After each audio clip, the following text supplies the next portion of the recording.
the Paracast, the gold standard of paranormal radio.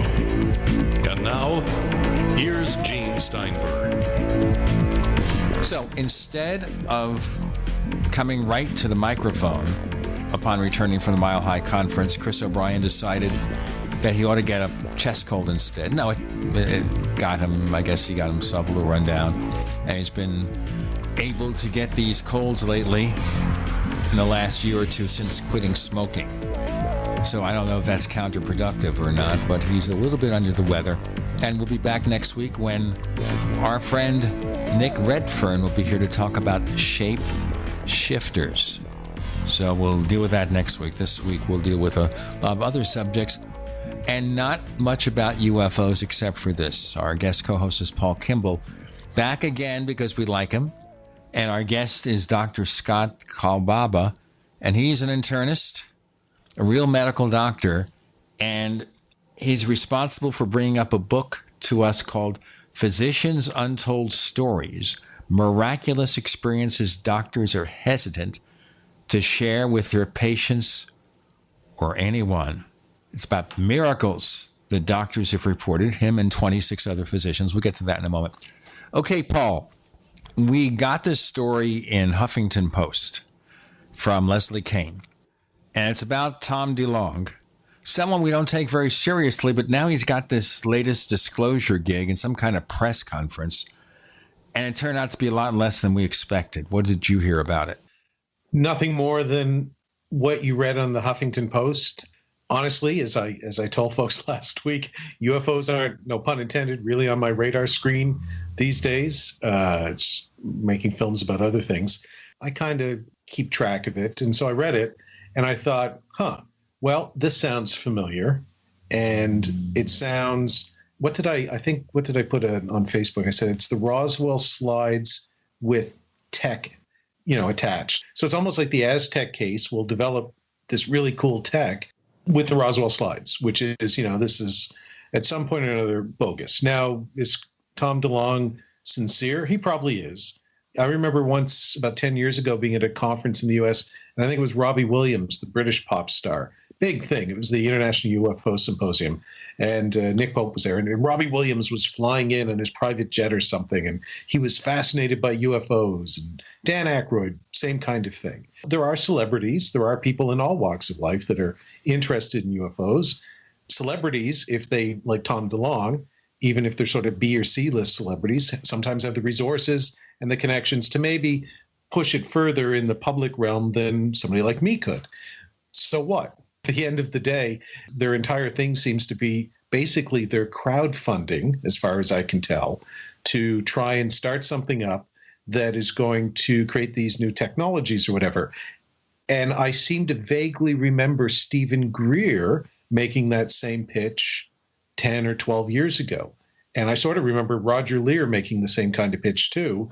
And in his case, he wanted to make a film about aliens and all this sort of stuff. He was looking for money to do it. It's craziness. These things come and go. This one, people seem to be taking a bit more seriously only because there's a celebrity attached. And we live in a celebrity-obsessed culture, unfortunately, especially you folks south of the border. But we're not free of guilt up here in Canada either. And so you put Tom DeLonge's name on it, and a lot of the same people that you see show up over the years in a lot of these kinds of things, dealing with quote, disclosure. And then you put Leslie Keane's name on the byline because people seem to think that she's credible. I do not. But I suppose on the sliding scale of ufology, she's more credible than, I don't know, Rich Dolan or Stephen Greer or whoever. But it's a sliding scale. That's it. Nobody within ufology is going to care. The people in the mainstream aren't going to care about this, honestly. It's going to come and go pretty quick because the attention span these days, I think, of people who have heard this kind of thing before is pretty short. The DeLonge factor might give it some legs, but my interest is already past. Most of the people, let's say on my Facebook feed, who I know are interested in UFOs, they seem to have already kind of laughed at it and they're moving on. So, that's kind of my take on it. And the other thing I would say, Gene, is there's nothing to disclose, which I know will anger some of your forum users, but that's my point of view. There is literally nothing to disclose. If there was, we would have heard about it by now. Now, that doesn't mean there aren't UFOs. That doesn't even mean there aren't space aliens visiting planet Earth or have visited planet Earth. I don't know.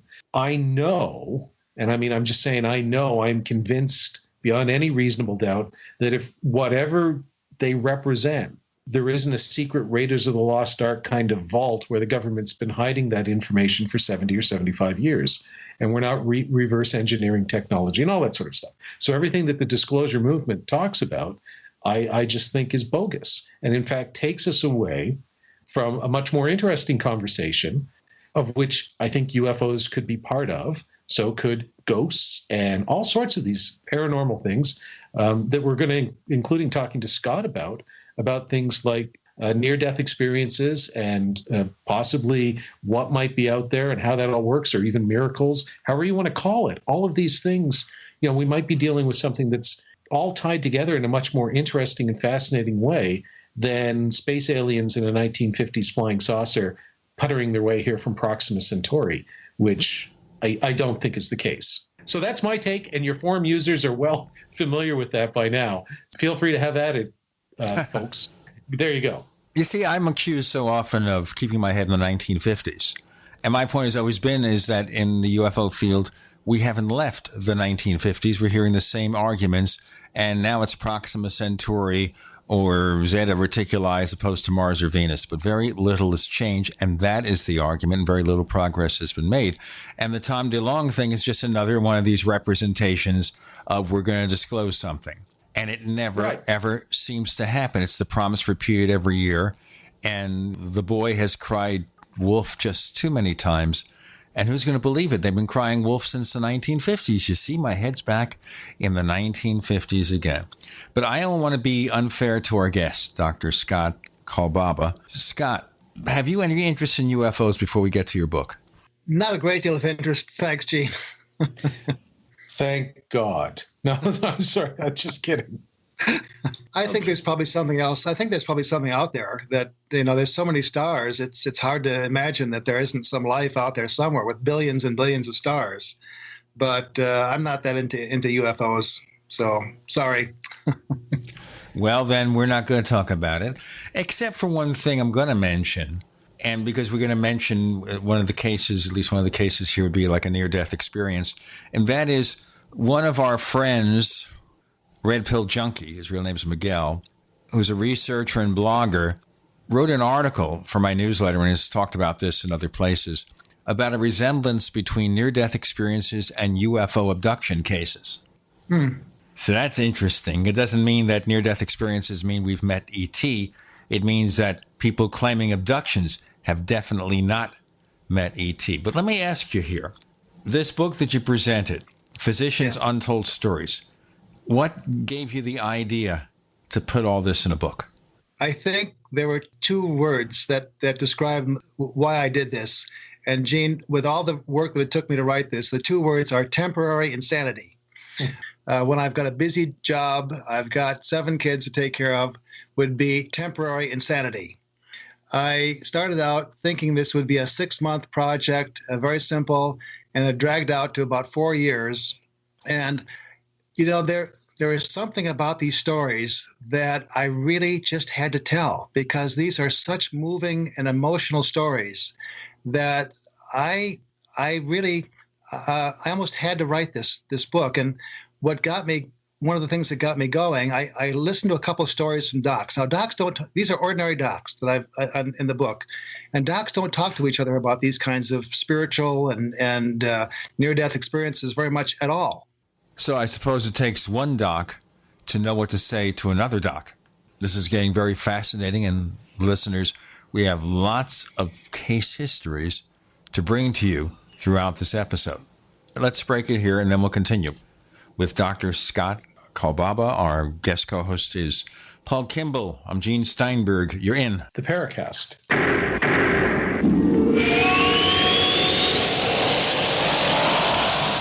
We also have swag. We have all these exclusive Paracast things that you can buy We've got like, I guess, 60 or so different items, and entails T-shirts, sleeves for notebook computers, iPad cases, mouse pads, the Paracast jumbo tote bag, all sorts of T-shirts and jackets and stuff like that for men and women. We have a Paracast aluminum water bottle. All this stuff, you go to store.theparacast.com, store.theparacast.com. What makes it special is that the items are the best quality, great T-shirts, fabrics, and they have our official logo on them. That's what makes them special, in multiple sizes and colors. We even have stuff for children, stuff for women, stuff for men. We have all sorts of sizes, like small up to X large. A lot of good stuff. That's the swag from the Paracast. You go to store.theparacast.com, stop by, and take a shopping tour.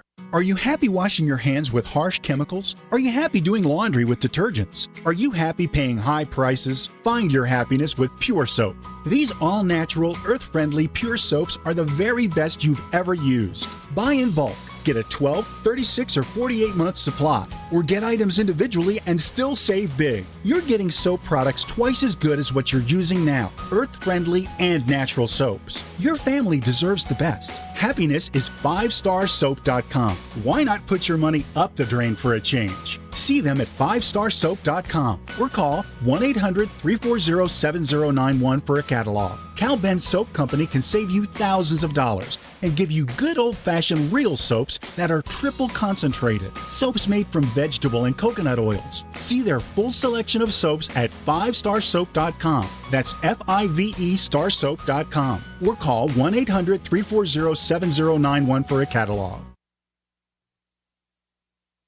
With nearly 70 years of history engineering bunkers, today, Atlas Survival Shelters is still the authority. Atlas offers 18 different choices, from commercial tornado shelters to underground nuclear fallout shelters, starting at just $99.99 with 100% financing available, comfortable interiors, and state-of-the-art air filtration systems. Atlas Survival Shelters are the most popular private survival shelters in the world. Call 1-855-4BUNKER now or visit atlassurvivalshelters.com.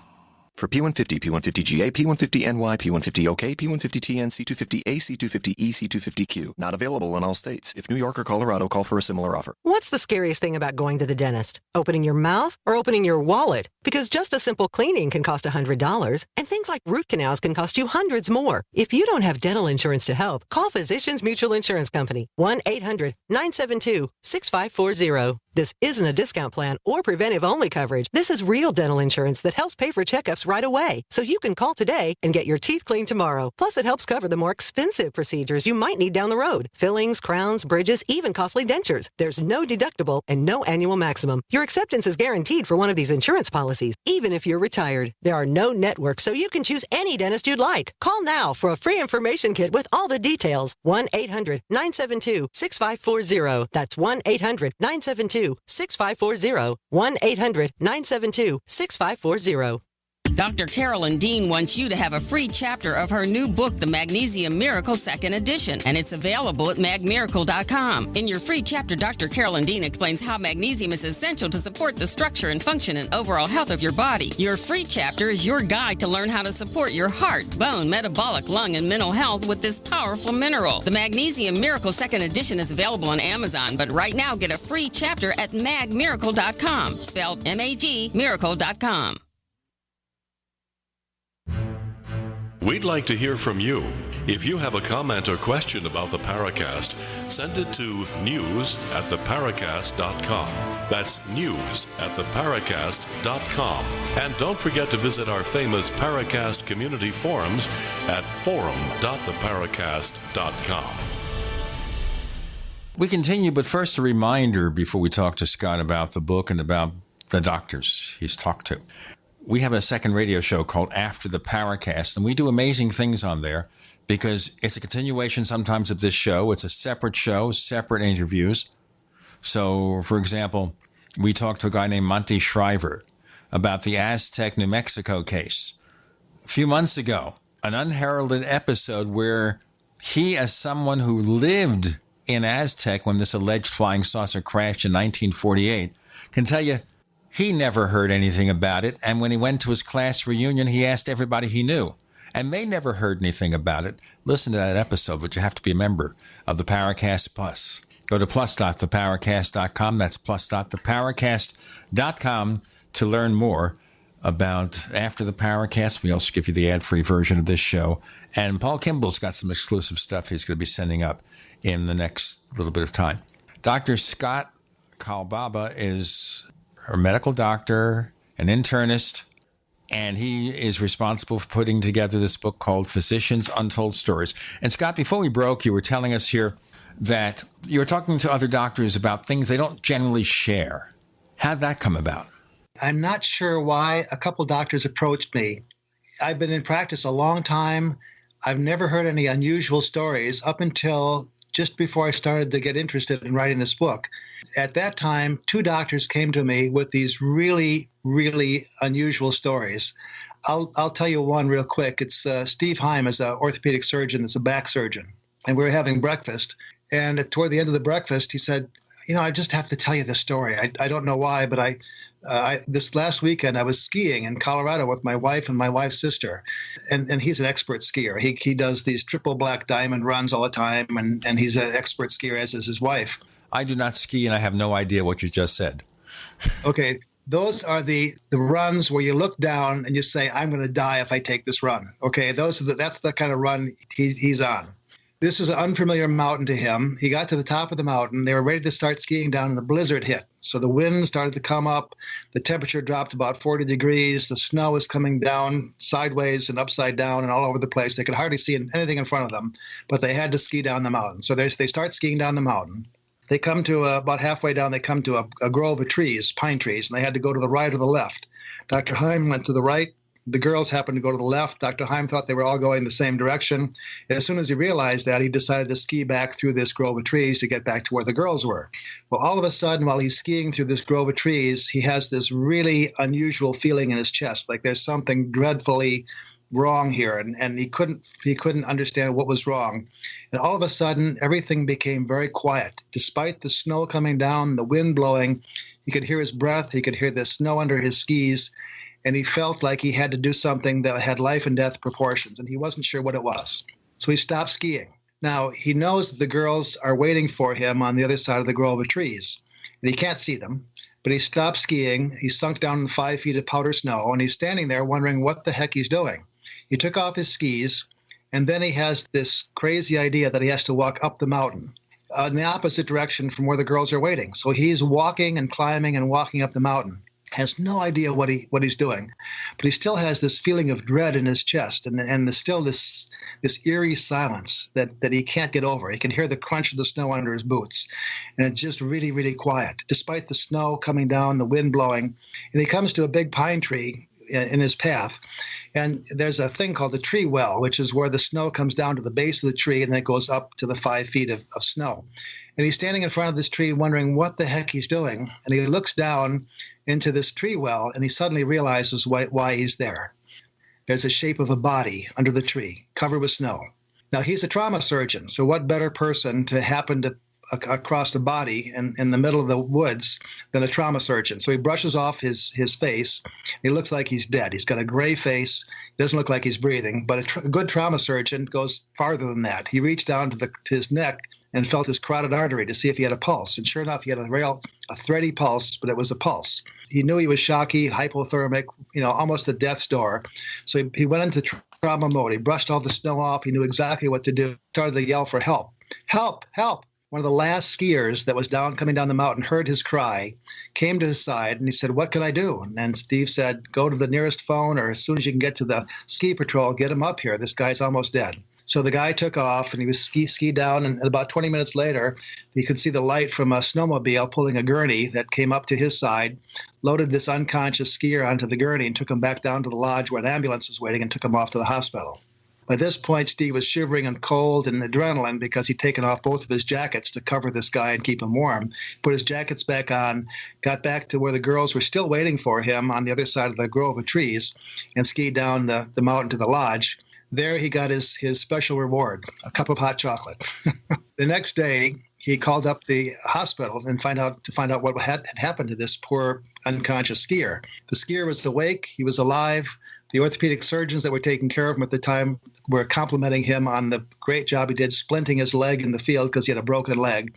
And Steve took a tree branch and some of his clothing and splinted his leg. So he was fine. He was going to live. There was no serious problem at all.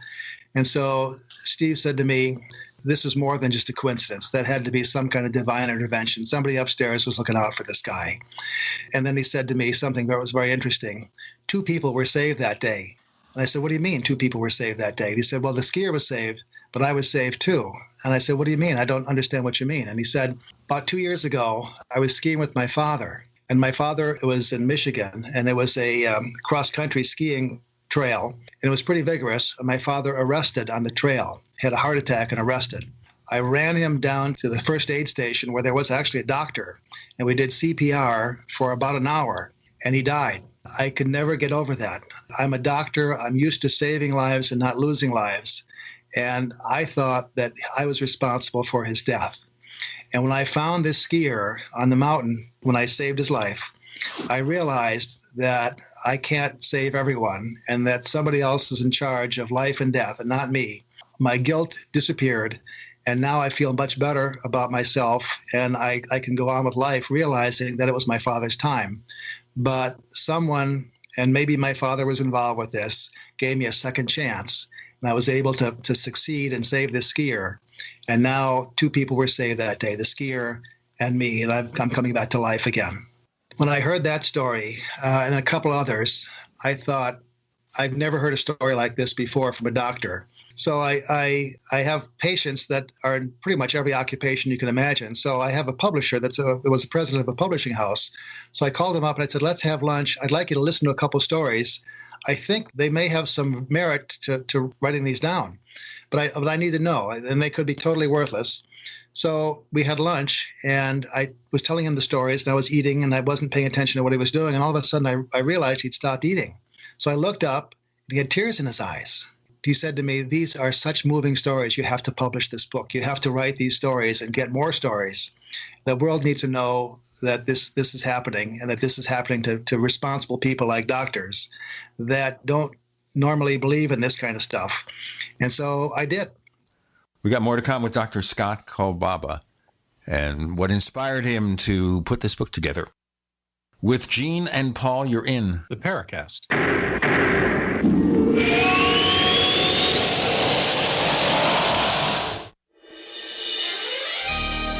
Thank you for listening to GCN. Be sure to visit GCNlive.com today.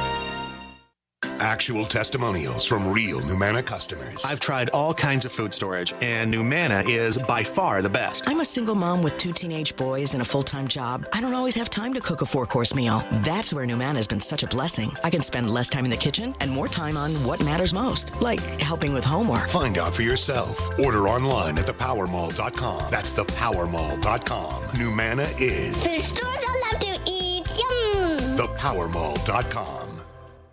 Looking for that edge during those intimate moments? We see many ads for enhancement, but the side effects include death. At GCN Team, we should change the Healthy Body, Brain, and Heart Pack to the Healthy Libido Pack. The brain and heart are not the only organs that require a healthy vascular system. For proper blood flow at the right moment, go to GCNteam.com or call 877-878-4203. That's 877-878-4203. That's 877-878-4203. Are you still looking for that one iodine that you can really trust? A medical doctor-endorsed product that is backed by honest research and true integrative science? Then search no further. Go to NutriMedical.com for Dr. Bill Deagle's Nutriodine, proven time and time again to be the very best iodine available for you. Nutriodine is the only Tesla-activated monatomic plasma iodine in the world. It optimizes mitochondrial function and generation of new mitochondria from totally neutralizing the venom from a desert recluse spider bite in southern California to eliminating malaria parasites reported by medical missionaries in central India. Dr. Bill's Nutriodine is simply the most powerful healing formula there is. Nutriodine clears the body of all known pathogens, restores it to an alkaline state, and even promotes stem cell regeneration. Order Dr. Bill's Nutriodine today at 888-212-8871 or visit us online at nutrimedical.com. We all know that Berkey Water Purification Systems are the most trusted name in water filtration. As an authorized Berkey dealer for over 6 years and serving thousands of satisfied customers, the Berkey Guy offers amazing specials for Berkey Water Filtration Systems. The Berkey Light Systems include a set of self-sterilizing and recleanable black purification elements that purify water by removing chlorine, pathogenic bacteria, cysts, and parasites to non-detectable levels and remove harmful chemicals such as herbicides and pesticides. Order the Berkey Light System today, complete with 2 black Berkey elements for only $231, and the Berkey Guy will ship your order free of charge. With the purchase of a Berkey Light, the Berkey Guy is also offering a set of fluoride and arsenic filters for only $39.99. That's over 30% off the retail price. Call the Berkey Guy at 1-877-886-3653. That's 1-877-886-3653. Or order online at goberkey.com. That's goberkey.com today. How did you become addicted? A friend? Were you at a party and someone said, "Hey, try this"?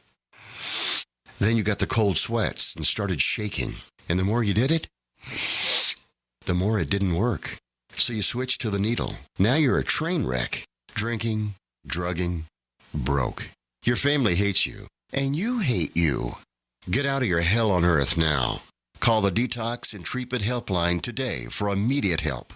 In many cases, your insurance may cover the costs. We can't guarantee it, but we can guarantee we have what you need to change your life for the better. Pick up your cell phone and call right now. 855-700-2979. 855-700-2979. 855-700-2979. That's 855-700-2979.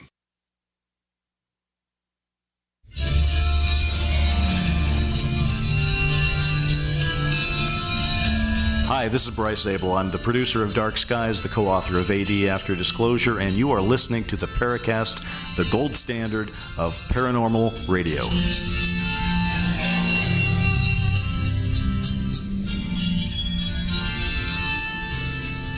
We continue with our guest co-host, Paul Kimball. I'm Gene Steinberg. Dr. Scott Kolbaba is with us, and we're talking about how he got the idea to put together this book called Physicians' Untold Stories, and how a prospective publisher was just really excited and really emotionally impacted by the nature of these stories. But what I'm interested here is the timing. I mean, you've been in practice for a few years. How suddenly does all this come together? Have you in the past ever been exposed to anything like this? No. I go to church and I believe that there's something higher than us and so forth, but I had never been exposed to anything like this. And to have a couple docs just show up and tell me these amazing stories was just beyond what I could imagine.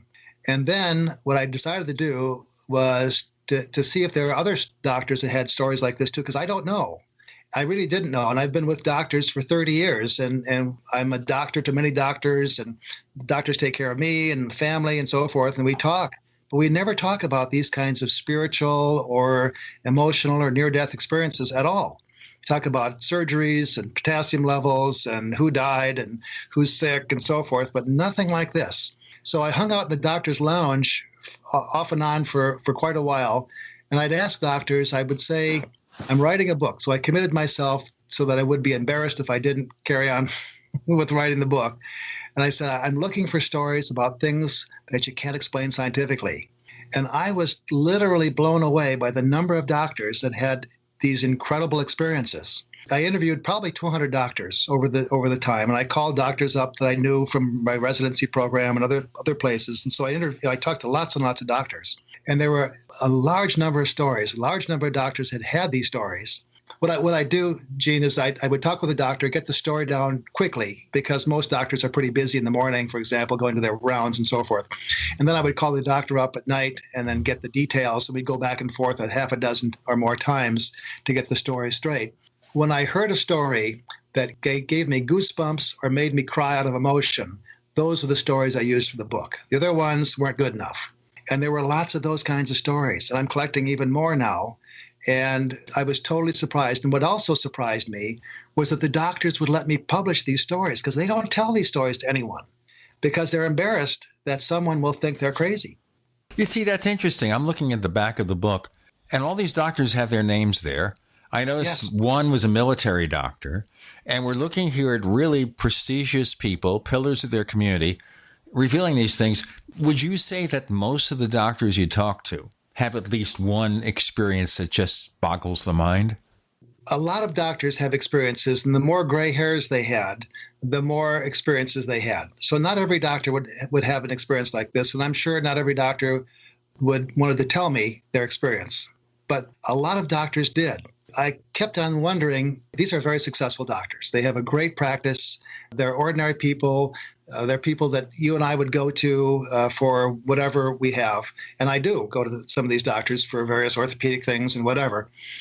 And I kept thinking to myself, why would these doctors want to tell me these unusual, really strange stories in many cases that could get them in trouble? And the trouble they could get into would be patients would think that they're a little bit different and not go to them anymore. And they knew that too. And so I asked a number of doctors, why do you want me to not only tell these stories to me, but have me publish them for the whole world?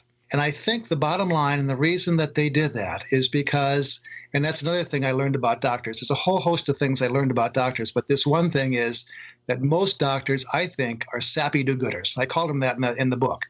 They want to do good every day. They want to help someone. They want to cure cancer. They want to make sure that they do the best they can with every single patient that they take care of and help them in some way. And so I think their rationale was that these stories would help people that were in trouble, that had lost a loved one, that had a serious illness, or that just were struggling with their lives, realize there's something else out there that looks out for us. And you can call it what you want. Most of the doctors call it God, some call it universe, whatever you want to call it. There's some force that's higher than us that looks out for us and helps us in our day-to-day lives, and that there's a place where people go when they leave the earth. And this can be very reassuring and give people hope. And I think that's what the doctors wanted. They wanted to give people hope that there's something else, that when they're in serious trouble, they've got a friend that's higher than us. Speaking as a scientist, a medical professional, are there any conventional explanations for any of these things that you know about? Well, sure there are. I think there are some stories that could have some conventional explanations. Many stories not. The one like Steve Heim's story, for example, I don't know why he would ever have climbed that mountain and found that skier. But there are some stories in the book that could be the stretch of a coincidence. But really, most of them are pretty unusual and have no logical explanation that I can come up with. Scott, a couple of questions popped to mind immediately. Sure. A couple of them, I think, are pretty short. Of all the doctors that you talk to, and you talk about yourself being a person of faith, you go to church and everything. Yeah. How many were talking from a Christian point of view? How many were talking from, say, a Jewish point of view, a Buddhist, a Muslim, even maybe an agnostic? So was there a particular set within religious traditions or faith traditions that seemed to predominate, or was this something that you noticed was applicable to all elements of the sort of faith spectrum, if you will? Interesting question. About half the doctors I talked to had a pretty solid belief.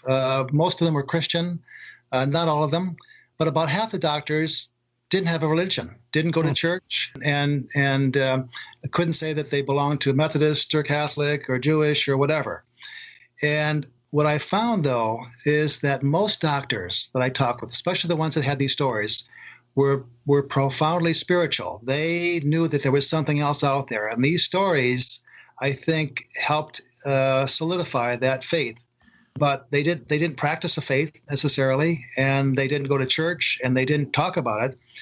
There's one doctor that I thought was the crustiest doctor I know, that was kind of rough and gruff, and I won't mention who it is, but he was one of the most spiritual of all the doctors, and really had a strong faith and strong caring for the people he took care of. And he was also one that did so many incredible things that helped the community and helped the children and helped others in so many incredible ways. So it was the whole spectrum, Paul. It wasn't just all the religious doctors that came to me with these stories.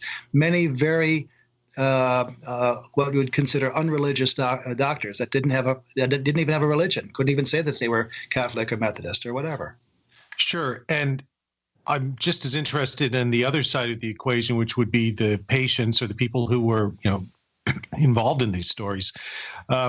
So when your book, for instance, you talk about unconditional love and how prayer can have a real impact on folks and faith and that sort of stuff. Mm-hmm. And I'm just curious, do you think would you ascribe that to being particularized, as many people in all faiths? I'm certainly not going to pick on any faith, mm-hmm. but all of them have elements within them that say, well, ours is the best and the rest, you're going somewhere else. Or do you think it is almost a universal concept in your experience when you talk to these folks and stuff that could apply to anyone? So you don't necessarily have to be a Christian or a Jew or a Muslim or even a believer if you sort of maybe give yourself over or open yourself up in your moment of need.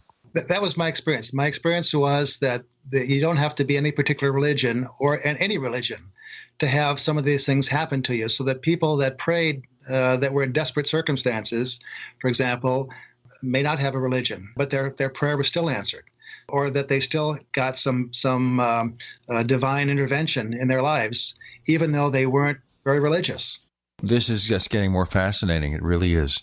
Dr. Scott Kolbaba, Gene Steinberg, Paul Kimball, you're in the Paracast.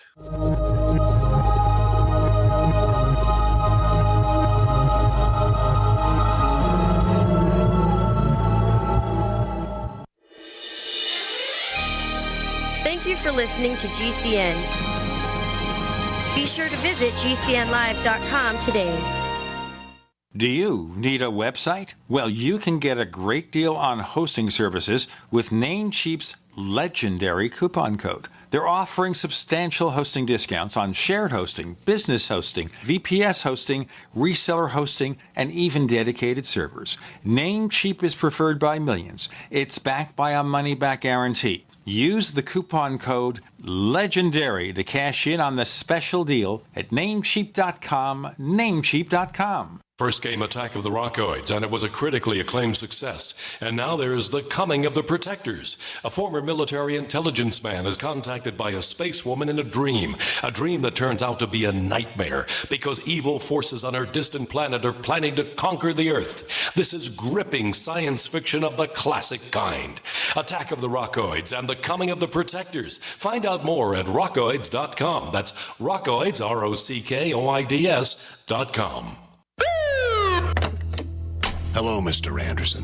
The NSA has noticed how much time you spend on conservative news sites. We have no choice but to consider you a domestic terrorist. Tired of your internet activity being monitored by Big Brother? Get virtualshield.com, the world's easiest to use virtual private network. Browse the web anonymously, leaving pesky advertisers and spies in the dust. Get started today at virtualshield.com. Take advantage of our free 30-day trial. Virtualshield.com. You have the right to remain private. Frustrated trying to get business capital? Want to take the slow process and rejection out of the equation? GCNloans.com removes the slow, irritating approval process. Instead, get quick, simple funding. Powered by David Allen Capital, 80% of our pre-qualified clients are approved in days. Pre-qualify at GCNloans.com and get your money this week. It's that easy. GCNloans.com. That's GCNloans.com. Hi, this is Ted Anderson. I'm here to tell you about GCNtelecare.com, a team of board-certified doctors assisting you 24 hours a day, 7 days a week, 365 days a year. Within 15 minutes of registration, care your family can afford. Revolutionizing the healthcare industry, virtual consulting providing diagnosis of non-emergency medical issues by phone or secure video on computer or smart mobile devices. GCNtelecare.com. Virtual care anywhere. Back pain doesn't take vacations. It never celebrates holidays. It's on the job 24/7 to keep your life exactly where it is, in limbo. But it doesn't have to be that way, because Laser Spine Institute can help you take back your life from chronic neck and back pain. With a less than 1-inch incision, our minimally invasive procedures have provided relief to over 60,000 patients with a 97% patient satisfaction rate. So get ready to stand tall and live the life you've imagined for yourself without pain. Are you or a loved one suffering from a bulging disc, herniated disc, spinal stenosis, pinched nerve, or degenerative disc disease? Call our spine care consultants now at 855-510-BACK. For a no-cost MRI review and to learn more. It's time to say goodbye to chronic neck and back pain. Call 855-510-BACK to see if laser spine surgery is right for you. That's 855-510-BACK. What have you got to lose? Laser Spine Institute, the leader in minimally invasive spine surgery. Fully cooked, ready-to-eat bacon. I'm talking thick, meaty, center-cut presidential bacon. Savory and delicious. I buy some, I use some, I store some. Awesome. No refrigeration needed with a 10-year shelf life. NASA pack technology. Bacon. Fully cooked, fully hydrated, ready to eat right from the packed bacon or warm and served. Life-saving, ready-to-eat bacon. 10-year shelf life bacon. Ships free at fullycookedbacon.com. Fullycookedbacon.com. This is Jerome Clark, author of the UFO Encyclopedia and other books. You're listening to the Paracast.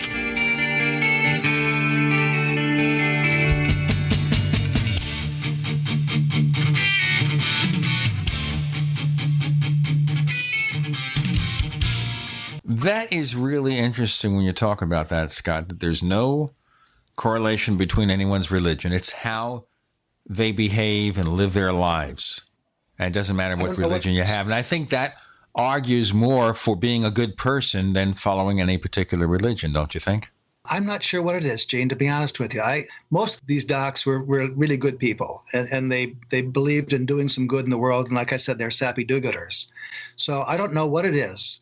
All I know is, and the conclusion I came to was that there's something else out there that helps us do the good things that we're trying to do, and may intervene in our lives in wonderful ways at times, whatever religion we are. Isn't it also true that when you're suffering from a serious illness, sometimes your attitude towards it can help with the process of getting better? No question about that. No question about that. My nurse came up with an interesting study. You know, they publish all these crazy studies, and the interesting study that they came up with, we're getting flu shots now. It's flu shot season. And she came up with a study that found that people that have a happy attitude when they get the flu shot have higher antibody levels. So I don't think we can explain all these things, but there's no question that people that have a positive attitude do better always with cancers or any kind of illness. And so I think that's been proven multiple times. So here's a question for you, Scott, and I hope it's 80 years until this happens to me, but I'm 50, so the odds are against that. I walk into a doctor's office, and the doctor gives me a bad diagnosis, whatever it is, and says, you know, this could go good or it could go bad. I would suspect that most patients, I would certainly be one of them, would never even think about asking a doctor about, you know, I'd ask them, like, say it's cancer. Well, is it chemotherapy, radiation, surgery? What are my options here, doc? Prayer wouldn't be on my list of things to ask. Like, should I be doing this? In your practice, leaving aside the book for a second, the folks you talk to, but in your practice over all the years, how do you think doctors in general, or nurse practitioners or whatever, would receive that kind of question from a patient who maybe is facing a bad diagnosis? If they were to ask them, well, you know, what do you think, doc? Like, can you have that kind of conversation? That's the kind of conversation I'd have with my wife or my best friend. I'm having trouble imagining it with my doctor because we have this view of them as white-coated gods almost. Exactly. You know, Exactly. As opposed to sometimes human beings who you can talk about the most spiritual or personal or emotional things. If you're a patient, put yourself in the patient's shoes. How do you have that conversation? Most patients, for most doctors, or for many doctors, that conversation would not go well. Doctors are busy. They want to get to the scientific end of things, and the spiritual thing is not on their radar, which is one of the reasons I wanted to write this book, because I want people, patients, and doctors both, to realize that there is a different side. There's another side of medicine that's not scientific. There are spiritual things in medicine that help us heal, that a prayer may do amazing things. So I'm hoping that as this book gets out more and more, that more people can talk to their doctor about spiritual things, and more doctors can talk to their patients about spiritual things. Mm. Yeah, well, like I said, I hope it's 80 years until I have to have that conversation in any way, shape, or form. It's probably a lot closer than that. When you would talk to folks about these stories, I want to ask you specifically about the idea of near-death experiences. Mm-hmm. What kind of stories have folks told you about that? What are your thoughts about that, if any? And how does that factor into all of this? The idea that people, when they're at the verge of death, or perhaps even medically, scientifically, we think they're dead, but then they come back, which does happen. Yeah. And they come back with these stories of where they've been, or being able to look down and see themselves in the operating table and all that sort of stuff. What were your thoughts before maybe you started looking into all of this about something like that? And what would your thoughts about that be maybe now? And have they changed? Before I wrote the book and before I heard some of these stories, I really didn't think too much about near-death experiences. I thought maybe, it's like there's not enough blood to the brain and people get this tunnel, and so forth. So I really wasn't convinced that was a reasonable thing. But after listening to these doctors that are my friends in many cases, and doctors that I've known for many, many years that have had these experiences, and they say to me, I can't explain it. All I know is I had this experience. I've never had one since. And I know these are credible doctors that are just telling a story. And they're hesitant to tell the story because they're afraid that someone will think that they're a little bit on the edge. Mm-hmm. So after hearing these stories, I'm a believer. I believe that there's some really unusual things that happen. And one of the first stories that I heard that really got me interested in this was from Dave Mokel, who is a very respected orthopedic surgeon, has a very successful practice. He's a great guy. He's a family guy. And he came up to me on the floor of the hospital. He grabbed my arm and said, Scott, I've got this incredible story to tell you. And this was before I got interested in writing the book. And so I said, okay, Dave, tell me the story. And he said, well, I can't tell it to you here. And I said, why not? And he said, well, they might hear me. They'll think I'm crazy. So we went into an empty patient room, and he said, Mary is a mutual patient. She was on the operating table. I was going to do her ankle surgery, and she arrested when we gave her the antibiotic. It was a cephalosporin antibiotic we gave her, and she had an anaphylactic reaction. Heart stopped, eyes closed, not unconscious, no response to pain, no breathing. She was dead. And they called the code. Everyone rushed in from the other rooms. They started doing CPR, and one of the techs that was doing CPR that had red hair under his operating room cap was not doing CPR adequately enough, and Dave asked him to stop. And when he did, he pushed him aside, because he was in charge of making sure that her life was going to be saved. So he started doing CPR, cracked a couple of her ribs, unfortunately, but he was doing adequate CPR. She was a big lady. And finally, after some adrenaline and a few other things, she came back, but she didn't come back to consciousness. And the next day, she finally woke up. The cardiologist took over, and it was clear that the antibiotic had caused her arrest. And when she was about ready to go home from the hospital, Dr. Mokel wanted to give her some instructions on how to take care of her ankle. And she interrupted him and said, thank you for saving my life. And Dave is a humble guy, said it was just a team effort. Everyone pitched in. And she said, no, I saw you push that guy aside with the red hair, and I saw you take over the CPR. And that's when I started to come back. And he said, well, he was just floored by that. He had to sit down. He couldn't even understand how this would happen. And she said, when I arrested, my body or something went up my spirit went up to the top of the room, and I could see everything that was happening in the operating room. And while I was doing that, I could see you paging Dr. Kolbaba, looking at the door, hoping that he would come to help assist with the code, and I wasn't in the hospital. I saw the guy with the red hair being pushed aside and stumble away, and she mentioned every minute little detail of that arrest and that resuscitation. And there were things that no one could have told her except that she was right there. And then she also said, when I was on the ceiling looking down, my grandmother came to me and told me that I hadn't been a very good person in my life, and I needed to be a good person. And if I was, then I would have a special place in heaven, that she would reserve a special place for me in heaven. Now, Mary was not a very nice person, I must say. She was my patient and Dr. Mokel's patient. And every time you saw her in the exam room, she'd have something bad to say about, how you're late and how you didn't do the prescription correctly or whatever. But afterwards, she was a wonderful person. And she brought us cookies when she came in to the office, and she took care of her widowed father. And so it was like a Christmas carol where she totally changed. And I said to Dave, who have you told this story to? And he said, well, no one. I told my wife, and that's it. I'm afraid to tell this story because people will think I'm crazy. So after hearing some very credible doctors tell some bizarre and interesting and unusual stories that they don't want to tell, I began to believe that there's, it strengthened my faith that there's something else out there, that strange things can happen to us that we don't understand. And someday I think we will, but it leads me to believe even more strongly than I did before that there is a force, there's a God, there's something higher than us that looks out for us and may help in unusual and wonderful ways. Now, this is particularly interesting because it's not just somebody who is dead briefly. Maybe you think they have hallucinations or something. This is somebody literally levitating and seeing what's going on, and what they see going on is accurately described. Exactly, Gene. And she really couldn't have listened to someone tell her. These are such minute details that she had to observe them herself.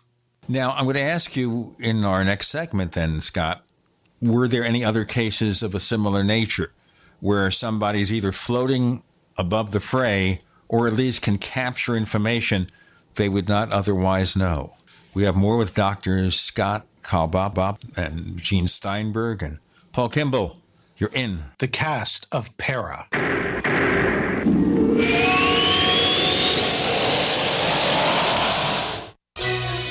Thank you for listening to GCN. Visit GCNlive.com today. Attack of the Rockoids has been well received by critics and readers alike. It's a thrill-a-minute story you'll never forget. A former U.S. military intelligence officer is haunted by intense dreams about a beautiful woman pleading for his help after a terrible battle in outer space. But the dreams turn out to be true and thrust him into a telepathic love affair with a woman whose faraway planet is intent on destroying the Earth. And now the gripping tale continues in The Coming of the Protectors. It's the second book of the Rockoids trilogy, a galaxy-spanning adventure that pits our hapless heroes against powerful, fanatical enemies that threaten the lives of freedom-loving beings everywhere. Attack of the Rockoids and The Coming of the Protectors, classic science fiction at its best, available now. For more details, visit rockoids.com. That's ROCKOIDS.com. Has your body ever gone low blood sugar, feeling weak, shaky, knowing you better eat something fast? We all know high blood sugar can lead to many metabolic problems. At GCNteam.com, we have a healthy blood sugar pack, focusing on the structure and function of stable blood sugar. Find us at GCNteam.com or call 877-878-4203. Nothing feels worse than unstable blood sugar. Call 877-878-4203. That's 877-878-4203.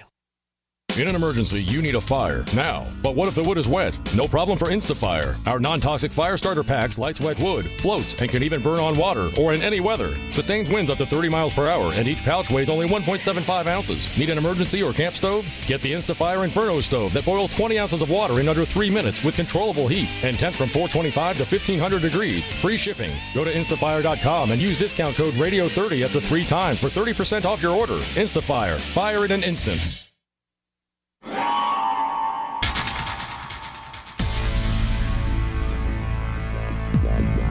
Welcome back to the Paracast, the gold standard of paranormal radio. And now, here's Gene Steinberg.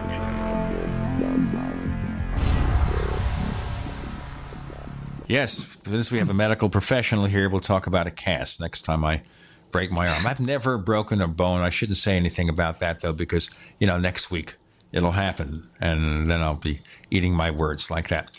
So, Scott, in addition to this near-death experience, floating above the fray, as they say, that has happened in other cases I've heard about. What about your experience? I've never had an experience like that myself, and no other doctors had a story like that. There were all kinds of other stories, but there were no other stories of a near-death experience with a person floating. I'm sure that happens.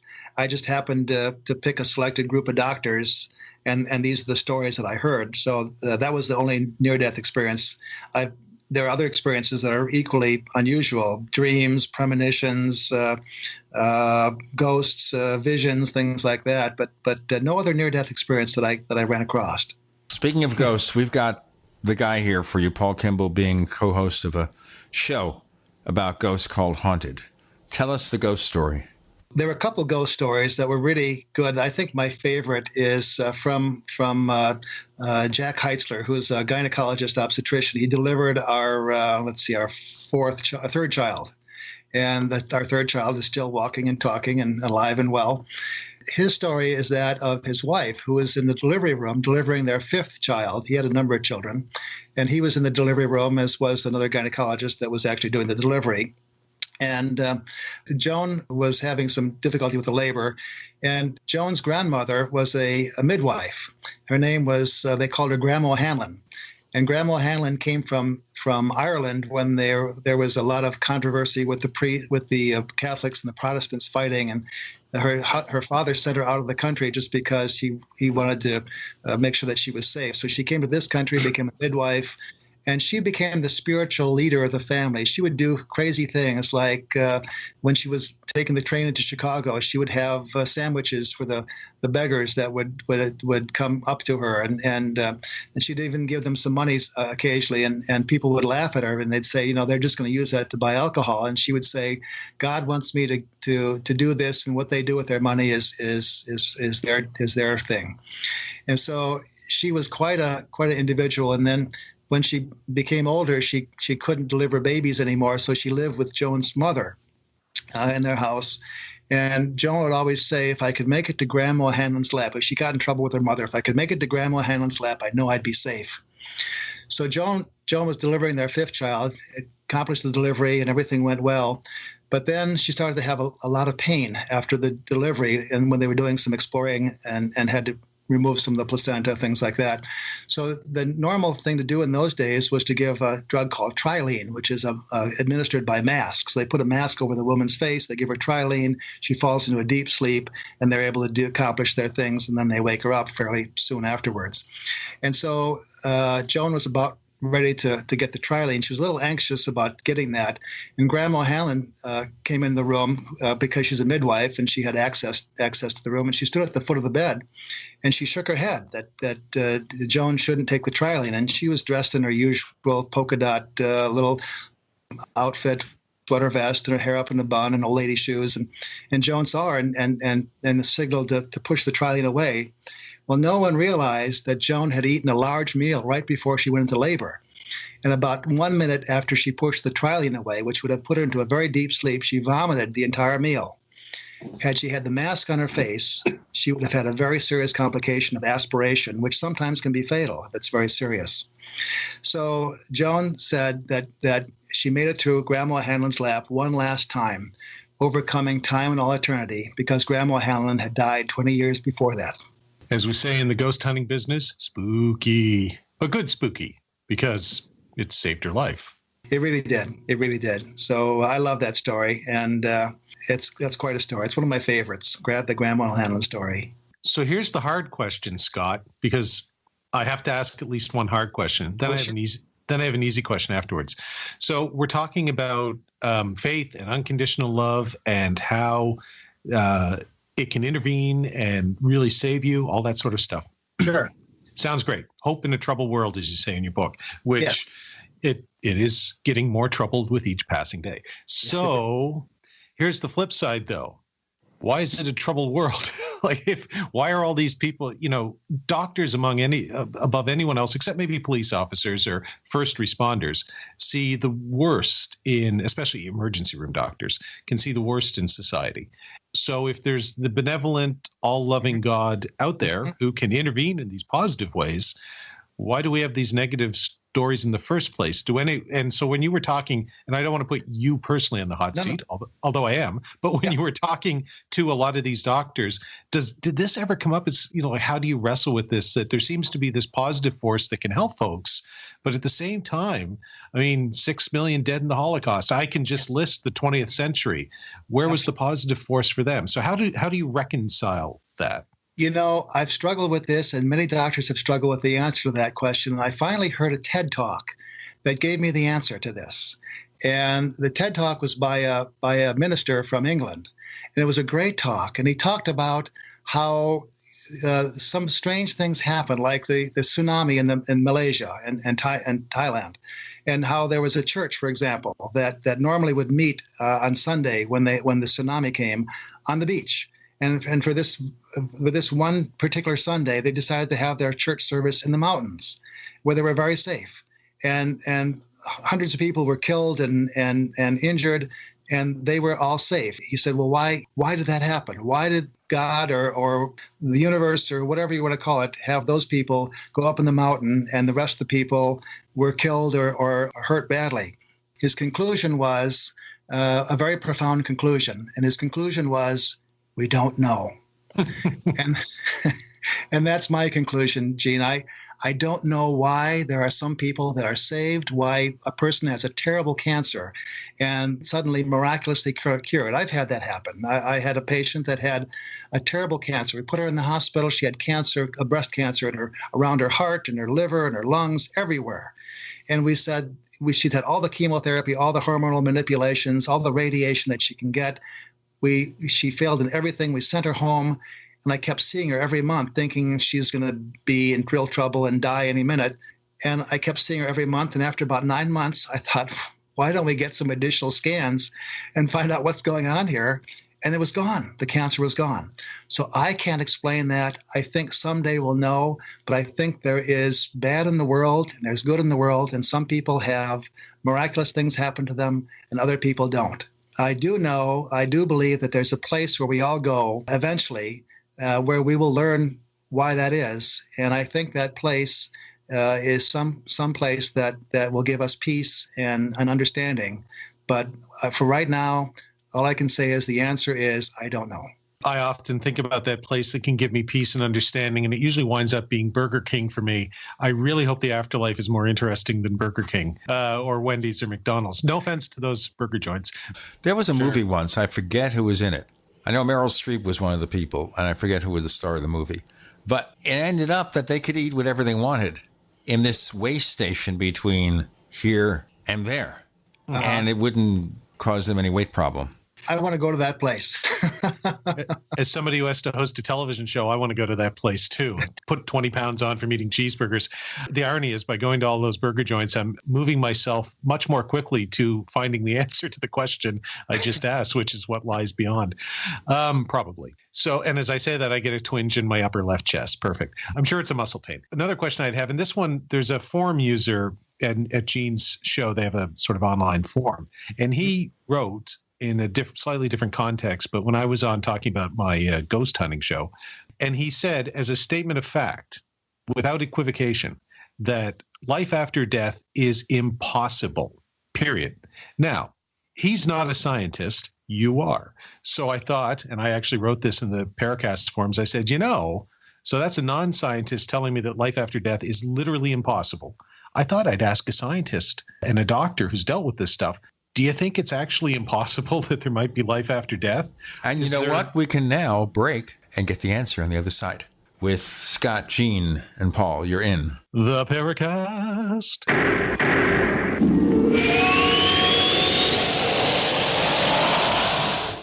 Attack of the Rockoids has been well received by critics and readers alike. It's a thrill-a-minute story you'll never forget. A former U.S. military intelligence officer is haunted by intense dreams about a beautiful woman pleading for his help after a terrible battle in outer space. But the dreams turn out to be true and thrust him into a telepathic love affair with a woman whose faraway planet is intent on destroying the Earth. And now the gripping tale continues in The Coming of the Protectors. It's the second book of the Rockoids trilogy, a galaxy-spanning adventure that pits our hapless heroes against powerful, fanatical enemies that threaten the lives of freedom-loving beings everywhere. Attack of the Rockoids and The Coming of the Protectors. Classic science fiction at its best, available now. For more details, visit rockoids.com. That's ROCKOIDS.com. Individuals and businesses with tax problems, listen carefully. Do you feel like you're losing control over your finances? If you owe over $10,000 in back taxes or have unfiled tax returns, we can help you take back control. The IRS is the largest and most aggressive collection agency in the world, and they can seize your bank account, garnish your paycheck, close your business, and file criminal charges. Take control of your tax problems now by calling the experts at Tax Mediation Services and take advantage of the Fresh Start program and new laws that may allow us to negotiate a settlement for the lowest amount possible. Our team of tax attorneys and enrolled agents can stop collections and get you protected so you can take control of your financial future. Tax Mediation Services is accredited by the Better Business Bureau. Call now for a free case review and a price protection guaranteed quote. Call Tax Mediation Services now at 800-610-7740. That's 800-610-7740. 800-610-7740. With nearly 70 years of history engineering bunkers, today, Atlas Survival Shelters is still the authority. Atlas offers 18 different choices, from commercial tornado shelters to underground nuclear fallout shelters, starting at just $99.99 with 100% financing available, comfortable interiors, and state-of-the-art air filtration systems. Atlas Survival Shelters are the most popular private survival shelters in the world. Call 1-855-4BUNKER now or visit atlassurvivalshelters.com.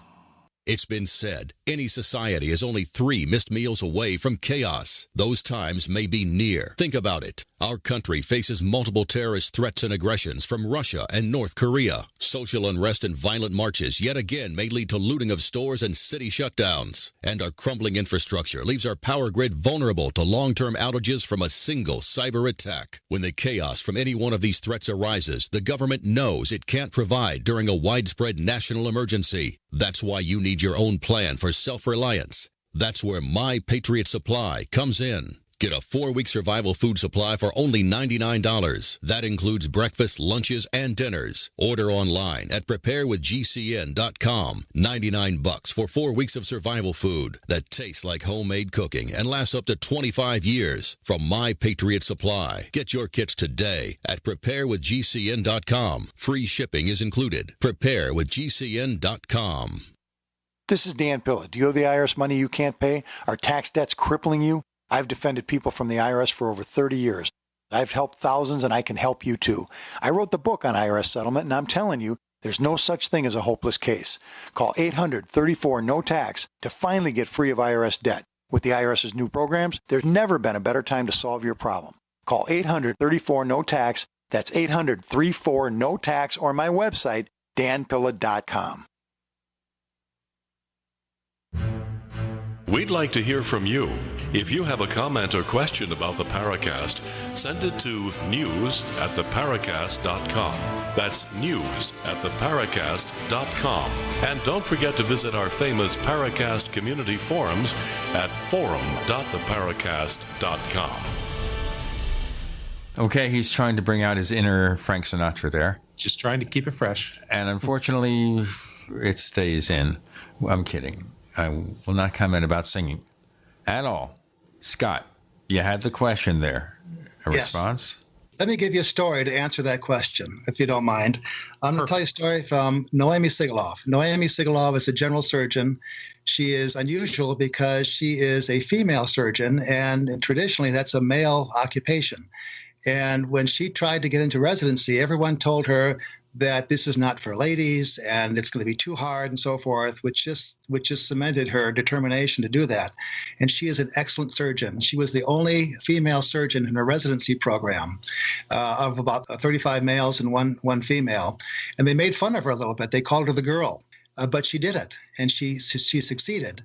And she's a great surgeon, and she tells a story about taking care of a couple missionary people. Ron was the fellow's name. They were both doctors, and they were missionaries in Central Africa. They operated on and took care of lots and lots of the people in Africa their whole life. And when they finally had to retire, they came back here. And she was seeing the wife for some medical conditions and surgical condition. Whenever they'd see her in the office, they would say, and Dr. Sigelov admits that she doesn't have an organized religion, she doesn't go to church, but they would always ask her how she's doing spiritually. Some doctors would get offended by this, but the way they asked her, she said, was in such a kind, loving way that she was never offended. And one of the last visits they had together, the fellow, Ron, said, someday I'm going to show you that there is life after death, that God exists and that there's something else when we leave the earth. And she said, that's nice. And she was very kind and didn't make fun of him at all. So they lost contact with each other, and she never saw them again. But one day, Dr. Sigelov was planning a 3-day vacation to your neck of the woods, Gene. She was going to Tucson. And she was going to leave early in the morning, but she had a case that night before because she was on call and had to operate real late at night. And so she had to make rounds really early in the morning because her flight was leaving later in the morning and she had to see this person. So as she's going to the hospital, there was almost no one there. It was like 4 o'clock in the morning. And she opened the doors of the hospital. And as she opened the door, there was a blast of air that came at her. And it's not unusual to have that happen. But what she saw then in her mind's eye was a vision of Ron. And she hadn't thought about him or seen him for years. And he was dressed in white, and he had a smile on his face. And she said the smile was a smile that made her believe that he had accomplished an incredible mission in his life. And then she was so taken back by this vision that she said, "Hi, friend," and then everything disappeared, and she looked around to make sure that no one heard her, no one saw her, because she was a little embarrassed that she would even talk to nothing in front of her. And she made her rounds, and she went on her trip, on her vacation. And she never likes to check her email when she's on vacation because there's always something that upsets you. So she shuts everything off. And when she was coming back in the airport in Tucson, she checked her email, and there was an email that gave her goosebumps. And the email was from the vice president of the hospital. It said, I regret to inform you that Ron so-and-so, a good friend of the hospital, a longtime missionary, died suddenly on Friday morning at 2 a.m. She made rounds at 4 a.m. and she saw his vision at 4 a.m. You ask me, this is a responsible, ordinary kind of a doc who has a vision of a person that had died and then smiled as if he accomplished the major mission in his life to show her that there is something after life, that there is a life after death. And she checked the records just to make sure that when the time of his death, and it was 2 a.m., and she had made rounds and saw him at 4 a.m. So the answer to your question, is there life after death? I don't know if I can ever prove it for the 100% certainty, but some of these doctors have had some unusual experiences that make me believe that there is something after life. Yeah, I hear a lot of those stories too, and not just not as often doing the ghost investigating show, but just throughout my career as an historian or studying folklore, just talking to folks. My grandfather was a Reformed Baptist minister. You hear those, a lot of those stories sort of pop up, and people say that they see people, they sort of, to them, it emerges as proof of life after death. So can't prove it in a court of law. So it takes it out of the beyond a reasonable doubt, but on the balance of probabilities, it becomes an interesting question to look at. I wanted to ask you about, if Gene's okay with that, about dreams, because you talk in your book, or you talk to people in your book who talk about dreams. One of the stories that I found interesting, because I was involved in a car accident many years ago when I was younger, I wrote about it in my own book, and how similar circumstances to what you describe in your book, Luis Manrique, Yes. Talks about the chapter as if I had been buckled. And it sort of resonated with me because I kind of had a near-death experience having to do with a car accident like that too. Maybe you could tell the story of Luis Manrique, because it also touches upon the concept of dreams and how people maybe can see or hear things in their dreams that have a practical impact, if you will, in the real world. Sure. Luis is an infectious disease doctor here at our hospital, and he's a great infectious disease doctor, and I use him all the time for various pneumonias or whatever comes around that I can't quite feel comfortable handling. And he told me an interesting story. He's from Peru, and it's interesting. In Peru, they have to take a test to see if they're good enough to become go to medical school. And I think there are like 20,000 people that take this test every year, and it's something like 80 people that are chosen. I think 40 people are chosen to be able to matriculate into medical school, and he was one of the 40. So he's a bright guy, and he was in medical school, and this is the book part of medical school, and it's really a lot of studying, and it's really, really rough. And he was unusually tired one night, and he went to bed, and he slept in his own private bedroom. And he had his eyes closed, and then sometime in the middle of the night, he's not sure when, he could see, you know how even if your eyes are closed, you can tell that there's a light in the room. The light became brighter and brighter and brighter. Now, he was a little afraid to open his eyes because he was afraid that this might be real. So he couldn't tell if it was real or if it was a dream. And then he heard this voice from behind him. And that was also unusual because his bed, the head of his bed, was against the wall. So this was a voice coming from where the wall was. And the voice was a kind and loving kind of a voice. And the voice said, "You'll be okay. You're not going to be hurt." He quieted his breathing down so he could hear the rest of the story. And there was no other voice, no other words were said. And then the light seemed to fade away, and then he went back into a deep sleep. Now, he's not sure if that was a dream or if it was real, but again, he was afraid to open his eyes. And later on, he said to me, "I wish I would have opened my eyes to see what was going on, but I was afraid to open my eyes. This was so unusual. I never had this experience before." Well, the next day, he woke up. The dream was still with him. But you know how most dreams are. You realize that, you've had this dream. It was kind of interesting, and then you forget about it. And so he forgot about the dream, and he was going to class. And this was a Friday, and they had some tests, and it was a busy day. And the medical students decided that they'd go out for a couple beers to a local pub afterwards and celebrate the end of the week. And they had nothing going on the next day, so they did. We'll have the rest of the story with Scott, Paul, and Gene. You're in the Paracast.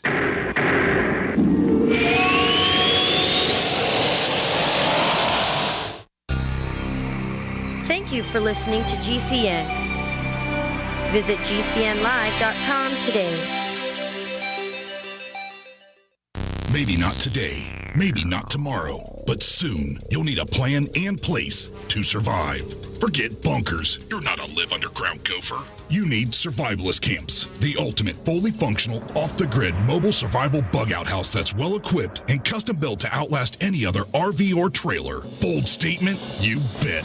See them now at survivalistcamps.com. That's survivalistcamps.com. Trust your family survival to survivalistcamps.com. Water is the single most important thing your body needs, so you want to be sure it's the best for you and your family. Since 2005, thousands have depended on Berkey purified water. The Berkey Guy provides the lowest priced filtration systems in every size. For incredibly delicious water now and in an emergency, get to goberkey.com or call 877-886-3653. 877-886-3653. goberkey.com. Kiyosaki, Rogers, and Schiff all concur there's an economic calamity that will be facing this country. My question to you is, do you know when, and are you prepared? Most people don't, but my friends over at Republic Monetary Exchange have been leading experts in precious metals to help you offset the coming economic collapse. Right now, for a limited time, they have a free book called The 10 Reasons You Should Own Gold. You simply need to give them a call at 888-772-2929 to get that in your hands. Do not allow the wealthy insiders to do what they did to you in 2008, putting your IRAs, 401ks, and savings in jeopardy. You need this book, and you need it now. The 10 Reasons You Should Own Gold. Call 888-772-2929. That's 888-772-2929. There's a reason that the largest investment banking company in the world, JP Morgan, just purchased another 50 million ounces of silver. This free book will explain it. 888-772-2929. Investing is a long-term process. How many times can you think of in the last decade that the stock market has destroyed retirement funds for people just like you and me? For your existing IRA, you need the security that gold has provided for centuries. Remember, gold has never been worth zero. Capital Gold would like to introduce you to the Home Storage Gold IRA. It's a self-directed IRA set up with all the protection and tax benefits of an LLC. But the big difference in this IRA is you invest in gold and you hold it in your possession. You can't do that with stocks. That's security. You can transfer any type of IRA hassle-free in days. Please call right now and learn more, and we'll waive the $500 setup fee and give you a free safe to store your gold. 800-535-7789. 800-535-7789. 800-535-7789. That's 800-535-7789. Message and data rates may apply. Oh my gosh, that's Frank Thomas. No. Yes, that's him. Go ahead. Excuse me, are you Frank Thomas? Yes, I am. I bet you get recognized a lot. I was a pretty good ball player. You were? Some people thought so. Sorry, we recognize you from those Nugenics commercials. Oh, yeah? That's great. So does Nugenics really work? Oh, yeah. I really can feel the difference. My workouts are better, and I feel a lot more energetic. I wish my husband would use Nugenics. It's so easy to get started. All you have to do is send one simple text. Text the word PRIME44 to 42424 for a complimentary bottle of award-winning Nugenics, the #1 selling free testosterone booster at GNC. Its unique man-boosting formula is powered by Testofen, a patented key ingredient clinically researched to help a man feel stronger, leaner, more energetic, and more passionate. And you're going to like the difference, too. Text PRIME44 to 42424 for a complimentary bottle of Nugenics. Samples are not available in stores. Text PRIME44 to 42424.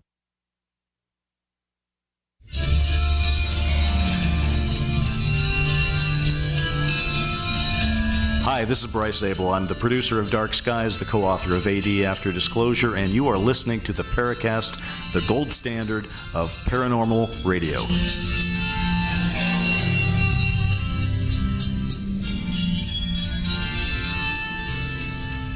We continue here with Dr. Scott Kolbaba, and the book is called Physicians' Untold Stories. And he's telling us a fascinating tale now. And we started with this group of people going out and maybe having a couple of beers to relax. Scott, continue, please. So these are medical students, and they're always exhausted. So after a couple of beers, you can imagine how exhausted they were. They're half asleep, and they can't keep up with their friends.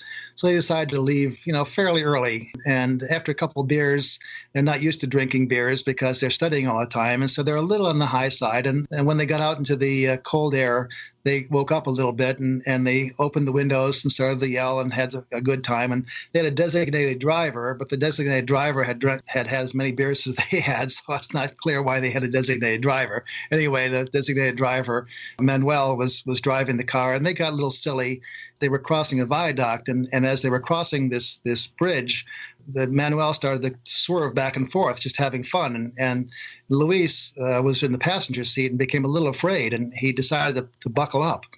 So Manuel, in an unusual voice, an unusual manner, said, "You don't need to buckle." And Luis was taken aback by the suddenness of his words and the force with which he said that, because that wasn't like him at all. And so he released the buckle immediately. Well, about 2 seconds after that, Manuel came to a sudden turn, and he couldn't navigate the turn. So the car rolled over.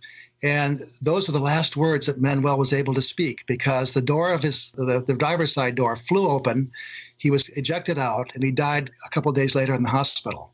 The car rolled over multiple times, and when it came to a stop, Luis was actually pushed over into the driver's seat, and he looked over to where he was sitting, the passenger side, and the entire top of the car was crushed down into the passenger seat. Had he been sitting there, he would have been crushed to death. Had he been buckled, his life would have been over. And he had goosebumps when he realized what had happened. Well, the other people in the back of the car were still there. And so Luis decided to get out and run to the nearest station, police, or I think it was a fire station, to get some help. So he ran there, got the fire department. He took them back to where the car was. They helped the people that were injured in the back of the car. And he sat on the curb. And then he suddenly realized, he looked around, and one of the paramedics came to him and said, "Can I help you? Are you hurt?" And he looked at his arms, he looked at his legs. There were no cuts, no scratches, nothing. He was covered with glass from the windshield, but he was not hurt at all. And suddenly he remembered his dream from the night before that he would not be hurt. And he again had goosebumps, realizing that he must have been visited by some visitor that came from somewhere that we don't normally communicate with, that told him that he was not going to be hurt at all. And he went back home, and he's a very religious kind of an individual, and he got on his knees right away and said a prayer thanking his father, his heavenly father, for saving his life and not having be injured at all. Unfortunately, Manuel died, was ejected from the car. So he still doesn't know exactly whether this was a dream or not a dream, but it was something that he never experienced before or since. Yeah, it's interesting. If you spend enough time talking about, particularly in the Atlantic Canadian region in which I live, but there's a reason Stephen King wrote, so many novels set in Maine. It's embedded in our folklore and our mythology here. The idea of forerunners, as we would call them, other cultures have different names for them. They can appear to you in dreams, or they can appear to you in waking dreams, or in all sorts of synchronicities or deja vu, all sorts of weird things that give you this idea of something that's coming, usually traumatic, frankly. You rarely get a forerunner saying you're going to win the lotto. But this idea that these stories are embedded in our tradition, our history, and to hear doctors talk about them, scientists, is sort of a bit of an interesting, not culture shock for me, but just a shock. We'll say a shock. I'm a former musician. I'm a former lot of things. So when I was younger, I left the practice of law behind to play in a rock band. And so your chapter, Music in the Emergency Department, is it Robin Mraz? Is that how you would say his last name? Yeah. I like that one. And perhaps you could tell that story. I also hate that one because it brings in my fear of any medical procedure, because a simple procedure that goes very, very badly that you wouldn't, in the aftermath expect. So that one frightens me, but the story's fascinating, and I love it because there's a musical angle to it, but it also talks about this idea of a place beyond death. Perhaps you could tell that story, because it's actually a pretty fun and uplifting story, except for the one part that I hate. In answer to your former comment too, Paul, the book is all physicians. And I did that on purpose because physicians traditionally have been scientists. And to have scientists tell stories that are totally unscientific really is interesting to me. And I think it lends some credibility to these stories, because these are people that believe in science. They have believed in scientific method. We talk about, doing evidence-based medicine and giving people medications and so forth based on evidence that has accumulated over the years. This particular thing works and this one doesn't, and so forth. So it was very interesting for me to have so many doctors come out with stories that are totally unscientific, and it can't be explained by science alone. The one about music in the emergency room was one of my favorites. Robin Mraz. One of the things I learned in talking with these docs is some of their history. The doctors are fascinating individuals. Robin Mraz is an emergency room doc. She's a female. And she always wanted to be an ER doc because there's a lot of adrenaline in the ER, and she loves to be in this situation that's life and death. And if you make the wrong decision, you're in real trouble. And so she loves that excitement in the ER. She also is an interesting individual because she runs a marathon, about her second or third marathon, and she's an individual that believes in making a goal, and if she is insistent upon achieving that goal, and she'll do everything to achieve that goal. And one of her marathons was a particularly hot day, and she got to about mile 20, and she got dehydrated. She threw up, and she lost her vision. And she said to me, when I lost my vision, I knew there was something seriously wrong. And so she stopped running, obviously. She sat down, cooled off, got her blood pressure back, evidently, got some liquids. Her husband came to her and said, it's time to go home. And she said, no, I'm finishing this marathon. And she got her vision back. She got hydrated, and she indeed did finish the marathon. So that's the kind of individual that we're dealing with here in the ER. So she tells a story about Cleveland, who is a fellow that had renal failure. And when you have renal failure, you are in dialysis quite commonly, and that's what he was getting ready for. And there's a procedure where they connect an artery and a vein in the wrist or in the arm to use for the dialysis. And he had this procedure done, and the artery is the high pressure system. So what happened was one or two of the stitches came loose in his surgery, and he started to bleed. And this is a pumper, the artery is a pumper. So when you have a hole in the artery, every time the heart pumps, you pump blood out. So he was rapidly losing blood. His wife came into the living room where he was. The living room was covered with blood. She called the paramedics, and they took him right to the hospital. By the time he got to the hospital, he was white as a ghost, and he was unconscious, and he had no blood pressure. And Dr. Mraz knew that because they radioed ahead, that he had no blood pressure when they found him. And she thought, this guy's dead. But she had an experience in a residency where a person had come back when they got enough blood. So she said, let's give it a try. Let's see if we can resuscitate him. They put about 2 or 3 IVs in, big bore IVs. They squeezed the blood in, and they gave him a bunch of blood. And after a couple hours, he woke up, and he actually came back. And his first words were very interesting. He said, take me back to that room that has the music. And Dr. Mraz said to him, Cleveland, we don't play music in the emergency room. And he went on. Then Robin looked at the nurse, and they both knew what was going on. And he went on to describe this room that was white, that was beautiful, it had this unusual music with instruments that he'd never heard before, and that it was so peaceful, he wanted to go back to that room to listen to that music again. Let's break it here and learn more about the place with the music. With Scott and Paul and Jean, you're in the Paracast.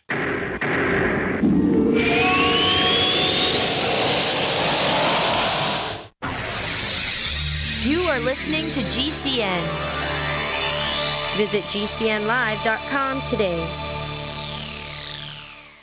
Do you need a website? Well, you can get a great deal on hosting services with Namecheap's legendary coupon code. They're offering substantial hosting discounts on shared hosting, business hosting, VPS hosting, reseller hosting, and even dedicated servers. Namecheap is preferred by millions. It's backed by a money-back guarantee. Use the coupon code LEGENDARY to cash in on the special deal at Namecheap.com, Namecheap.com. First came Attack of the Rockoids, and it was a critically acclaimed success. And now there is The Coming of the Protectors. A former military intelligence man is contacted by a space woman in a dream that turns out to be a nightmare because evil forces on her distant planet are planning to conquer the Earth. This is gripping science fiction of the classic kind. Attack of the Rockoids and The Coming of the Protectors. Find out more at rockoids.com. That's Rockoids, ROCKOIDS.com. The answer to being in control of your own healthcare is freedom from insurance. Become part of a group of self-pay patients that come together to share in each other's medical expenses. Individual share amounts begin at $107 a month and $347 for families. Choose from 3 health-sharing programs. Holistic treatments may be eligible for sharing. See guidelines. Discount programs available for dental, vision, and pharmacy. Go to libertyoncall.org. That's libertyoncall.org. ProPure water filters. Most trusted, most tested. Right now, you can save 25% on the ProPure Nomad Gravity System. Visit an authorized ProPure dealer for details. That's PROPUR. Advertising your business with GCN is simple, effective, and more affordable than you might think. Visit advertise.gcnlive.com for more info. Take your business to the next level. That's advertise.gcnlive.com.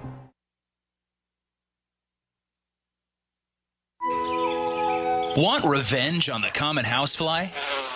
Well, after 10,000 years, someone has finally come up with a better way. The Bug Assault, a miniaturized shotgun. which utilizes ordinary table salt as ammunition. Non-toxic and no batteries required. $39.95 plus shipping and handling.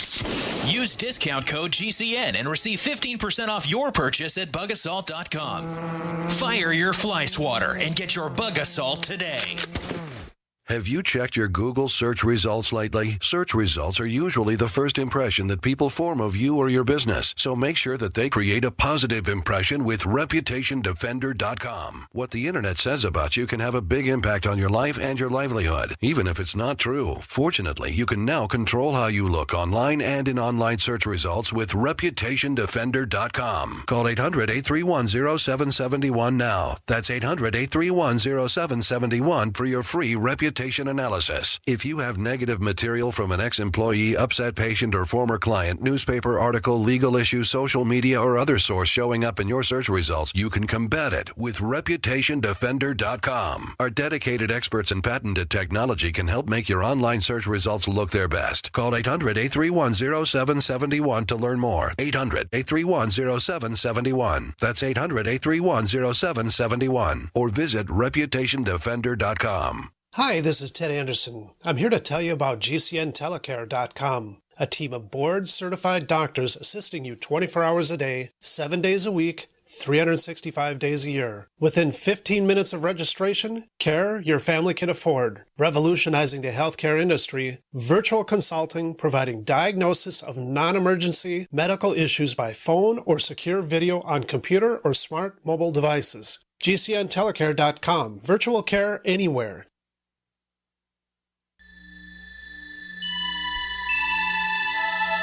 This is Jacques Vallée. You're listening to the Paracast, the gold standard of paranormal radio.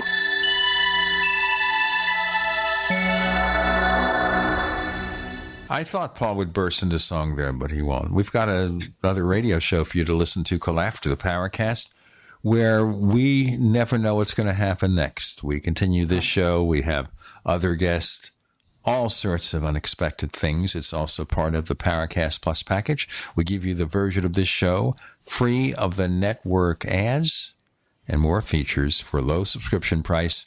For more information, go to plus.theparacast.com, plus.theparacast.com. Scott, you're telling us this story here where he remembers this room with the strange music. Go on, please. So Cleveland was actually mad at Dr. Mraz that he couldn't go back to that room. And he also was mad at his wife. And he said to his wife, where did you bring me? And she said to him, where the heck do you think I brought you? I brought you right to the hospital.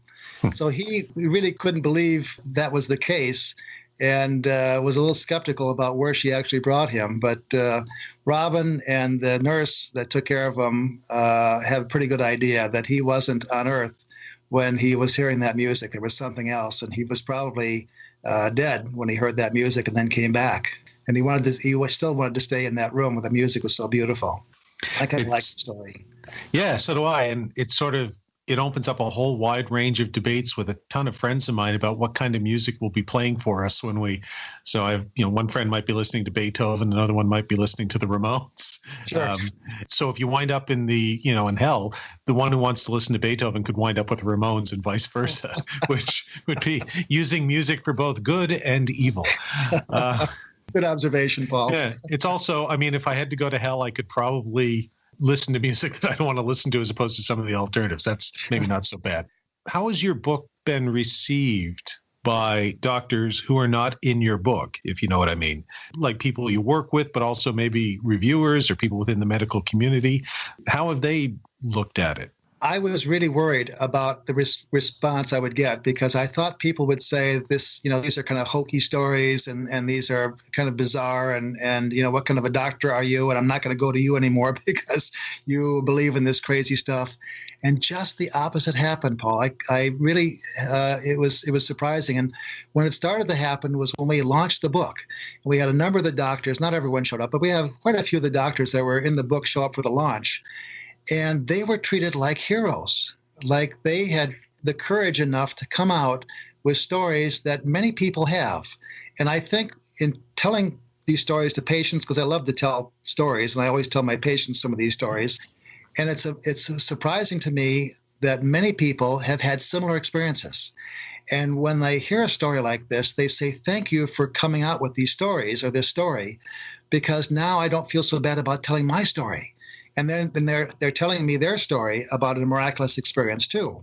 And I think just from my limited experience with telling stories and listening to people, my suspicion is that most people or most families have had a story like this, and they're afraid to tell anyone. And the response that I've had from patients, from doctors, from everyone is incredibly positive. Thank you for coming out with these stories. Thank you for sharing this with us. I feel so much more hopeful about life. I'm more optimistic. It helps me deal with the death of my mother. Thank you for having these courageous doctors actually put their names on these stories and admit that they had these unusual experiences that no one has admitted to before.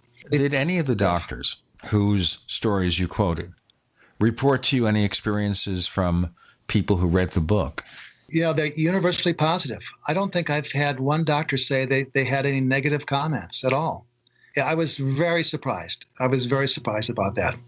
And I think that speaks to the fact that, again, many people have these experiences also, and they feel good that these scientists have come out with stories that you can't explain scientifically. Okay, here's another one of those tough questions, Sure. Or theoretically tough, I suppose. Mm-hmm. But we live in an age where science is under attack, and it's becoming harder and harder in some cases. And I won't talk about American politics, but in Canada, we had a government here for 10 years that those of us who are progressive certainly saw an attack on science, a muzzling of scientists, and this idea that we live in even though we're moving forward in terms of all our technology and everything and the things we can do, we're sort of becoming, as a society, less scientific, if you will.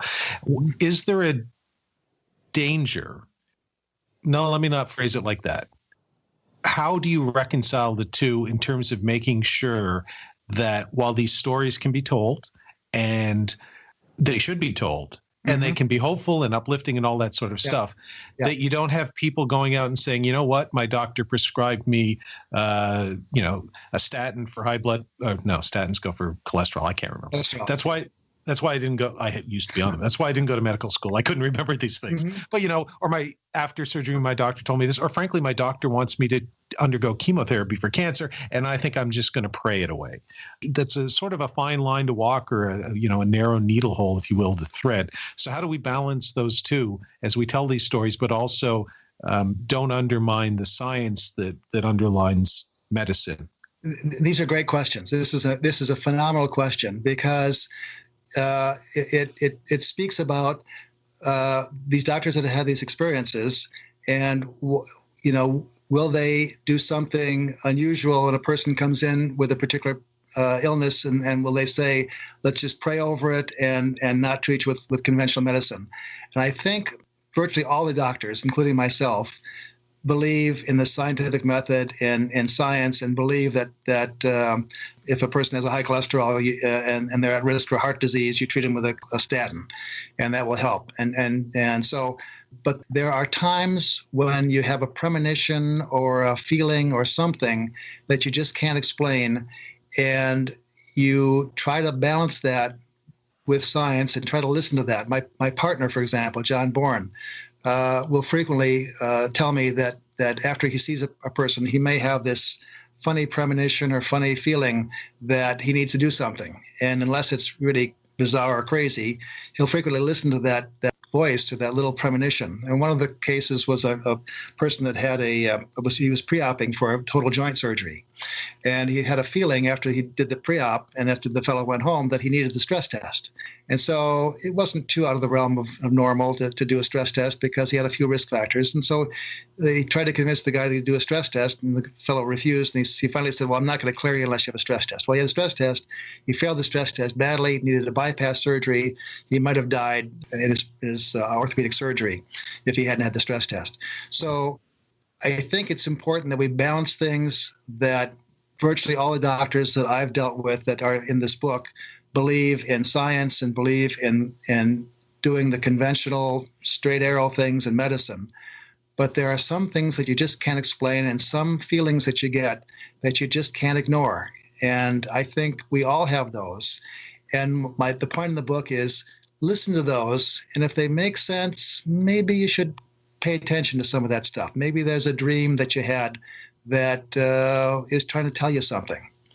But as a fine line, Paul, you're absolutely right, between conventional medicine and something that is way off. And again, most of virtually all the doctors in this book believe in conventional medicine, but they still believe that there may be something else out there that may help us in our day-to-day lives and in our day-to-day diagnoses sometimes. You said most of the doctors believe in conventional medicine. They all do. All the doctors do. Okay, so we don't have any chiropractors here. We don't have people who do acupuncture or anything.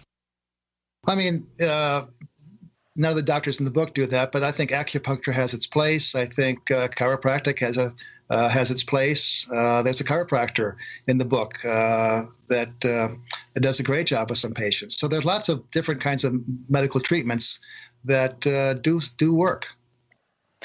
Yeah, I have friends. Actually, my wife goes to a chiropractor, and I sometimes tease her, the Homer Simpson episode where he becomes a chiropractor and he just throws people on trash cans. And I say, but it works for her.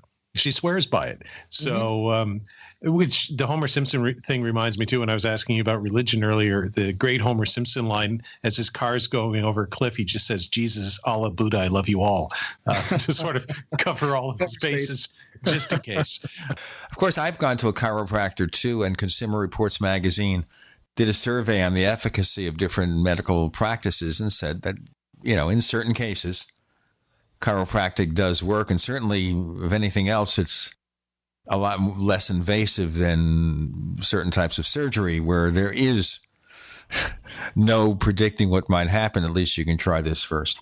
We've got I agree. What'd you say? I agree. Okay. Dr. Scott Kolbaba with Gene and Paul. You're in. We're in the Paracast.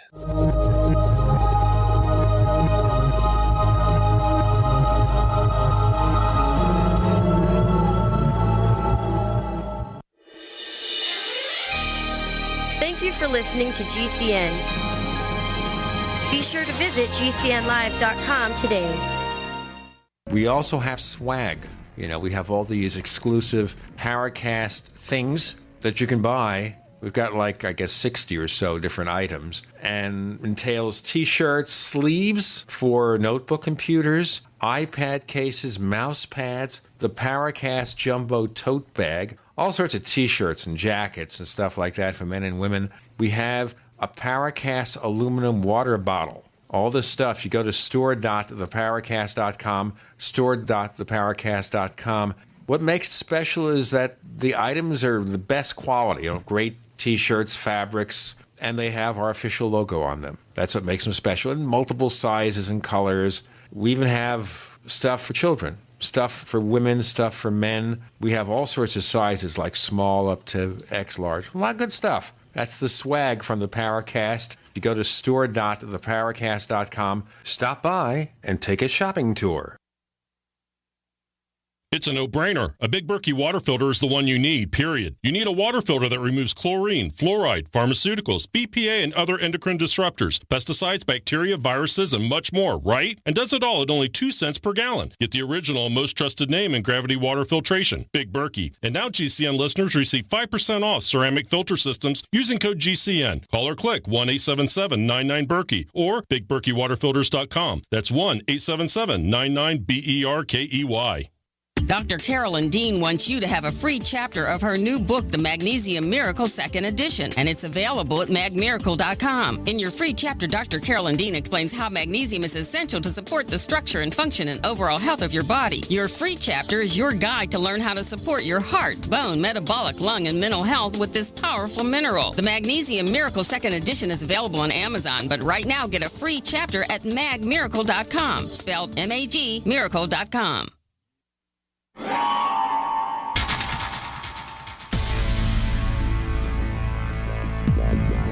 Welcome back to the Paracast, the gold standard of paranormal radio. And now, here's Gene Steinberg.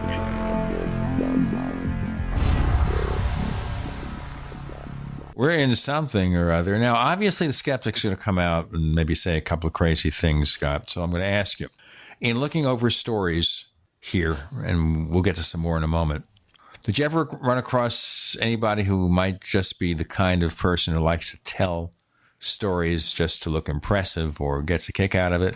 Yes, I did. And I've been in this business for a long time. I know the docs in the area. I know these docs that tell the stories. There are several doctors that like to tell stories and like to exaggerate a little bit. And I stayed way away from those doctors because I wanted something that was very credible. And the doctors that I included in the book are just ordinary, routine doctors that have successful practices that have no reason to tell a tall tale. Did you have a chance at all or consider talking to the patient involved to get a slant from them on it? Absolutely. When I could, I would contact the patient. Sometimes I had a tough time finding the patient. I had one patient that had an amazing experience that was cured with end-stage multiple sclerosis, Barb Kaminsky. And I had trouble contacting her to get her story and what she experienced. And about a couple of days before the manuscript was due, and I'd been writing her and calling her and various numbers that I had around the country, and nothing. And a couple of days before the manuscript was due, I got a phone call. And who was on the phone but Barbara Kaminsky? And she said to me, I got your letter about 6 months ago, and I've been meaning to call you and contact you because I think you were doing some stories about me, and I just happened to decide to call you tonight. And so there are some funny coincidences or strange coincidences that did happen writing the book, and that was one of them. So where it was possible, I tried to contact all the individuals involved with the story to get all the sides. Here's a question for you, Scott. When you were doing all these interviews, and you say you left a number of stories out, so far, all of them positive. These all have happy endings or at least, hopeful resolutions. Yeah. Were there any stories, and as a ghost investigator, and I use that term in quotation marks, I just play one on TV, but sometimes you'll go into a place and the people that are in the allegedly haunted house will say, oh, everything's friendly. Our spirits love us here, et cetera, et cetera. Oh, cool. Going to have a great night tonight. This will be fun. And it turns sideways on us, and we have a terrible experience, frightening, terrifying. So when you're talking to these doctors or these patients, are there experiences that you've heard that are actually frightening and maybe don't have a good resolution? And how did that factor into your research? I was expecting to hear some stories like that, but I really didn't hear very many stories that were frightening or upsetting or emotionally disturbing. There was one story about a little girl that I really couldn't, the family didn't want me to put in the book, that died. And the story was about her death and her experience with being touched by angels. But universally, I didn't find any very seriously negative stories. And I talked with one of the palliative care doctors who deals with death and dying all the time, and she's been in the practice about 20 years.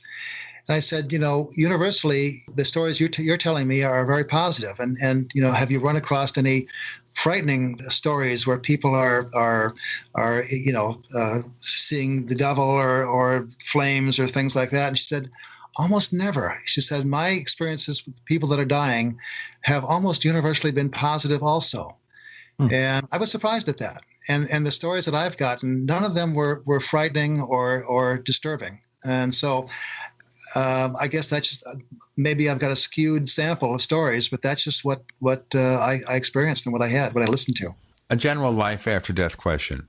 Do you think that people who are about to die have a sense that life's about to end? I'll tell you why I feel that in a moment. Yes, I do. In many cases, people, I don't know what it is, but they have a sense that they're going to die. And not everyone, but I think that is not uncommon that people will have that. And I've seen lots of people at the end of their lives, and lots of people that aren't in the book, obviously, but I think that there's a sense that they're about ready to die, yes. The example I'll give you is my father. Now, the day before my birthday, this is 1988, September 8th, get a call from him that night. And normally we talk on the phone like 2 minutes. Let's have dinner this weekend. How are things going? He was a man of few words then. In person, he'd speak a lot, but not so much on the phone. So this particular time, the conversation seemed to go a lot longer, like 10, 12 minutes, whatever, where he just seemed to want to be reassured I was okay. And our son, who at that point was like 2 years old, and he was okay, and everything, and that Barbara was okay, my wife. And then the next day, he's playing cards with his friends at some kind of seniors community center, and he had been pretty healthy up till then, just shy of his 79th birthday, on my birthday, and he just keels over and dies. So I thought, you know what? He knew that night, the night before, he was going to go that day. I think that happens.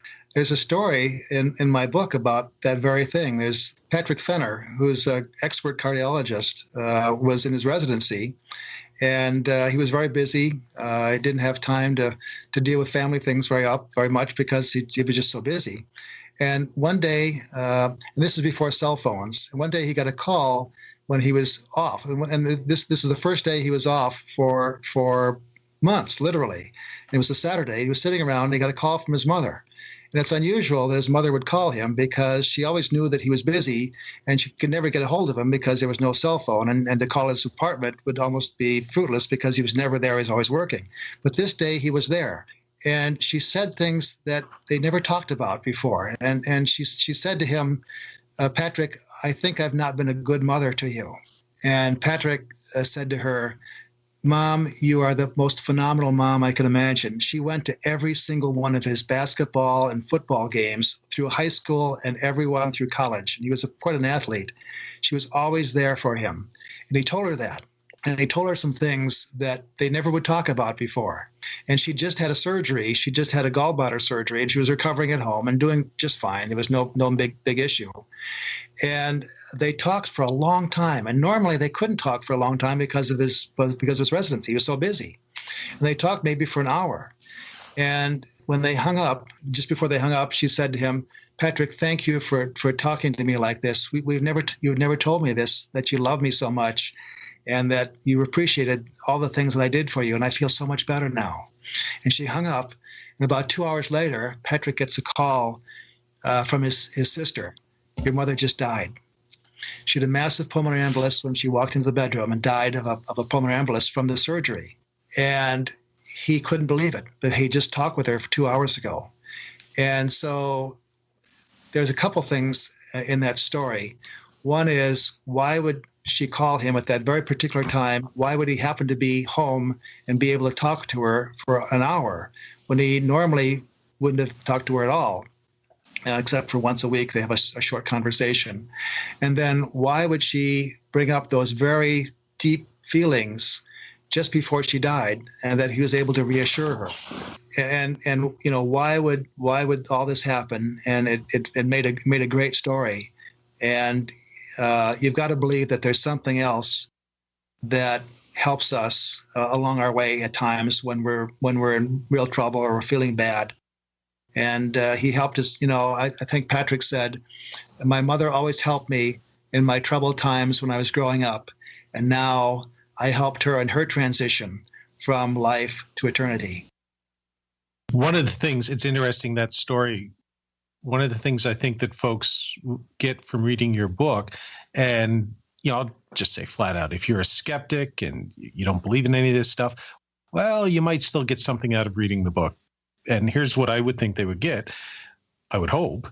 You have 20 seconds, Paul. You have 20 seconds. Sure. Go ahead. Watch me wrap it up like a pro. That life is precious, and that, you know, moments matter, and that we need to pay attention to the people around us. That really came through in your book to me, as much as the stories. Once again, the book is called Physicians' Untold Stories. Our guest, Scott Kolbaba, MD, with Gene and Paul. You're in the Paracast.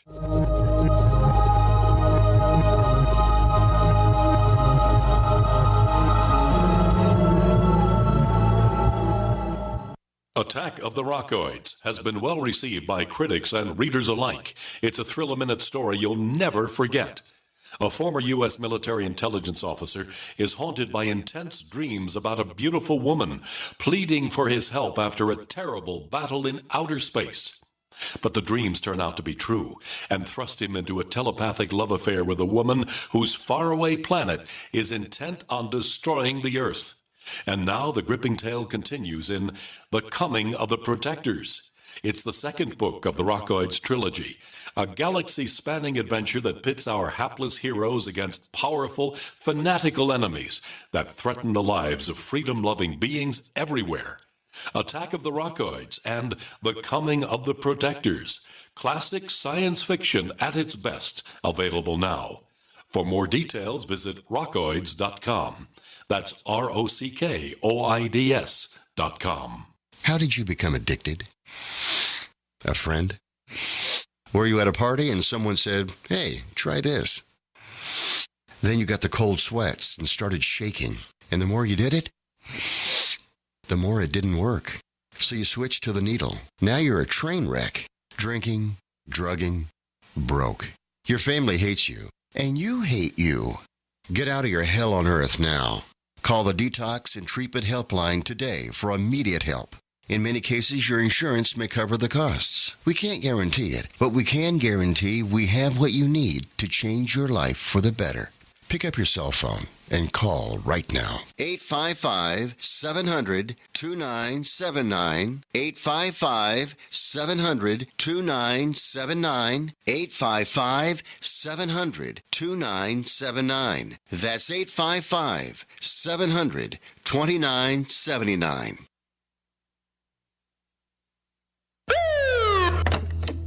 Hello, Mr. Anderson. The NSA has noticed how much time you spend on conservative news sites. We have no choice but to consider you a domestic terrorist. Tired of your internet activity being monitored by Big Brother? Get virtualshield.com, the world's easiest to use virtual private network. Browse the web anonymously, leaving pesky advertisers and spies in the dust. Get started today at virtualshield.com. Take advantage of our free 30-day trial. Virtualshield.com. You have the right to remain private. If you're a sleep apnea sufferer who's on the go to your phone and call right now to try the world's first portable mini CPAP device, absolutely risk-free for 10 restful nights. It's the Transcend Mini CPAP, an engineering marvel that's as small as a soda can and weighs less than a pound. Its unique design is so small and so light, you can fit it in your briefcase or purse to use anywhere you go. No more dragging around a big, bulky CPAP. Even better, now you can try Transcend absolutely risk-free for 10 restful nights by calling minicpap.com, 1-800-962-4276. Transcend is FAA compliant too, so you can even sleep comfortably while flying. You can also add a battery pack that's as tiny as a deck of cards. So now you can enjoy the freedom to sleep comfortably anywhere. But don't wait. To receive your 10-night in-home trial, call minicpap.com now. 1-800-962-4276. That's 1-800-962-4276. Anytime, any place, anywhere. Radio remains the most intimate of all forms of media. At home, at work, in the car, on smartphones. Over 90% of consumers still listen to radio every week. That makes choosing radio as a place to advertise your business one of the best decisions you can make. Email advertise@gcnlive.com and partner up with an experienced GCN representative. Advertise@gcnlive.com. Easy, affordable, effective. We'd like to hear from you. If you have a comment or question about the Paracast, send it to news@theparacast.com. That's news@theparacast.com. And don't forget to visit our famous Paracast community forums at forum.theparacast.com. We progress with all sorts of fascinating stories here, and many of them uplifting, about people who are ill, people who might have died, people who briefly die. Any story that you've encountered in this book, or stories that maybe will appear in a future book, just leave you frightened at all, frightened to death over what happened? Anything at all? Let's see. I think most of the stories that I have really are more uplifting than they are frightening. There are some frightening experiences people have had, but I'm thinking about, as docs, we like to make the right diagnosis, and we like to make sure that we're doing the right things. And one of the worst things that can happen, and one of the most frightening things that can happen to a doctor, is to make the wrong diagnosis and have a person die. And that stays with you forever. And I can think of one patient that we took care of that my partner admitted to the hospital. It was interesting. You know, all the disasters seem to happen on Friday afternoons when you're trying to get away. And my partner was trying to go on a little weekend trip. The wife is usually sitting at home wondering when the heck you're going to get home, and she's a little mad because you're late again. And that was the case with him. He had a patient show up in the ER with wheezing and asthma. And she'd had an experience where she was living with her daughter, and she had asthma for a long time. And the daughter had cats and dogs and was a smoker. And he told her that if she lives with her daughter, she's going to have an asthma attack because of all the stuff that she's exposed to. And sure enough, she had an asthma attack. And so she's in the ER, and the ER doc wanted to send her out and thought she was fine. But Dr. Bourne just wanted to take a look at her and see how she was. And despite having to leave that evening with a wife that's mad at him already because he was late, showed up in the ER to check her out and see if she was okay. And sure enough, he thought, it'd be really easy to send her home.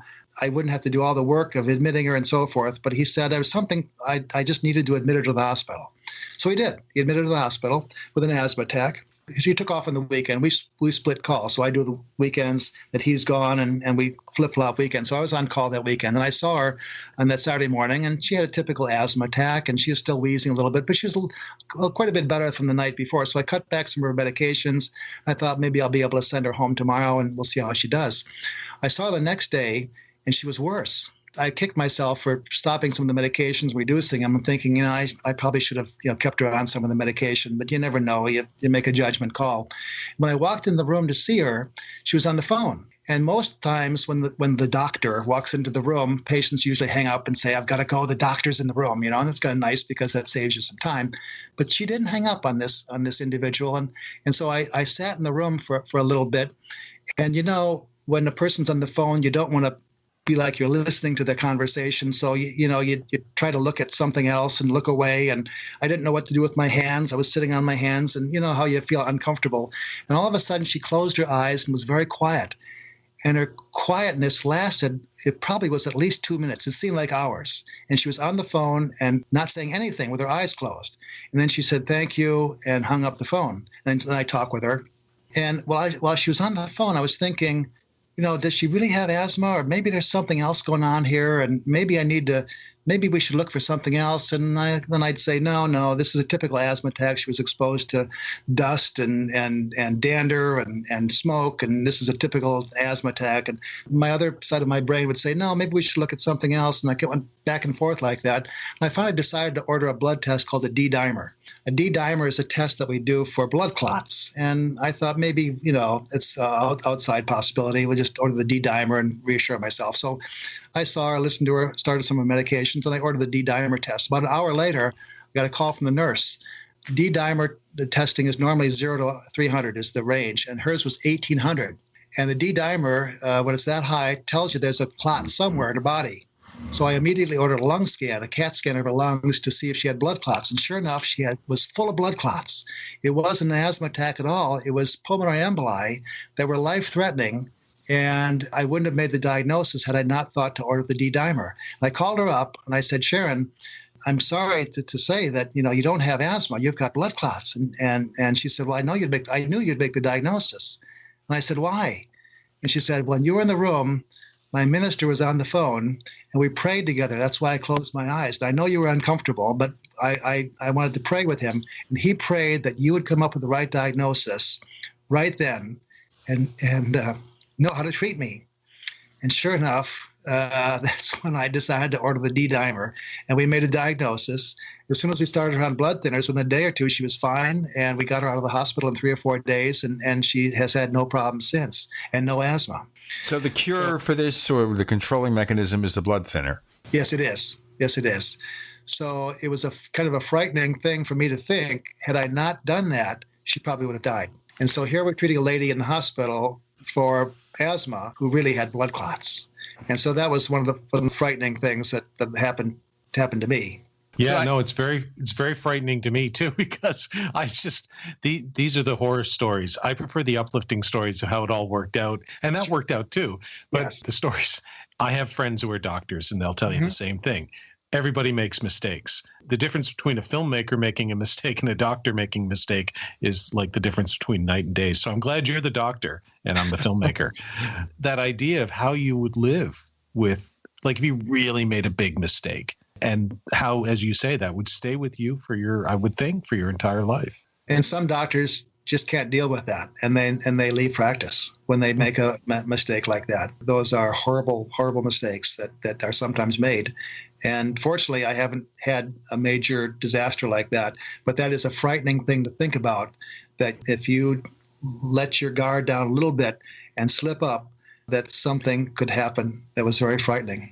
So fortunately, Sharon, I think, had some help from above. I call it my three-way conversation with heaven. Right. Like a party line in the old days. Exactly. So, and that's why the stories are, like, I've heard a lot of people tell a lot of stories, and I always find them interesting, whether I believe them or not. Sure. But going back to that idea, these are people who are literally hold life and death in their hands in many cases. Like the emergency room story with Cleveland, right? Right. So a doctor who's really on the front lines. And these are people that if they make a mistake, if they err, people can die, as the television shows. People will die. And what fascinates me about the book is I certainly tend to give more credence when I see people, not that I don't give credence if they're not doctors, but when you see people come forward, and not just one, not just two, but 3, 4, 5, 6, 7, 8, 9, 20, 25, however many there are. It sort of really hits home that this is something, whether you believe or not believe, that it's worth reading and worth listening to and worth considering, and trying to bring it into the realm, the scientific realm, and see if it matches up with the more spiritual or supernatural realm, the idea that there's more, as Shakespeare would say, in heaven and earth than in all your philosophy, that kind of stuff.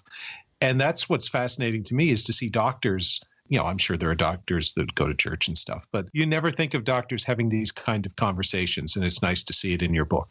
Yeah, I agree. It was fascinating for me because I've never realized that this much is happening to doctors until I started talking with them on a deep level like this.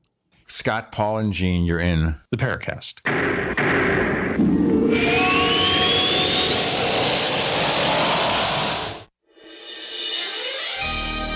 Thank you for listening to GCN. Be sure to visit GCNlive.com today.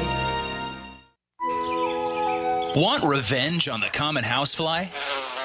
Well, after 10,000 years, someone has finally come up with a better way. The Bug Assault, a miniaturized shotgun, which utilizes ordinary table salt as ammunition. Non-toxic and no batteries required. $39.95 plus shipping and handling.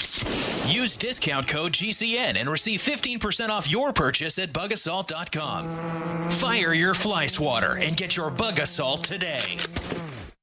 In an emergency, you need a fire now. But what if the wood is wet? No problem for InstaFire. Our non-toxic fire starter packs lights wet wood, floats, and can even burn on water or in any weather. Sustains winds up to 30 miles per hour, and each pouch weighs only 1.75 ounces. Need an emergency or camp stove? Get the InstaFire Inferno stove that boils 20 ounces of water in under 3 minutes with controllable heat and temps from 425 to 1500 degrees. Free shipping. Go to instafire.com and use discount code RADIO30 up to 3 times for 30% off your order. InstaFire. Fire in an instant.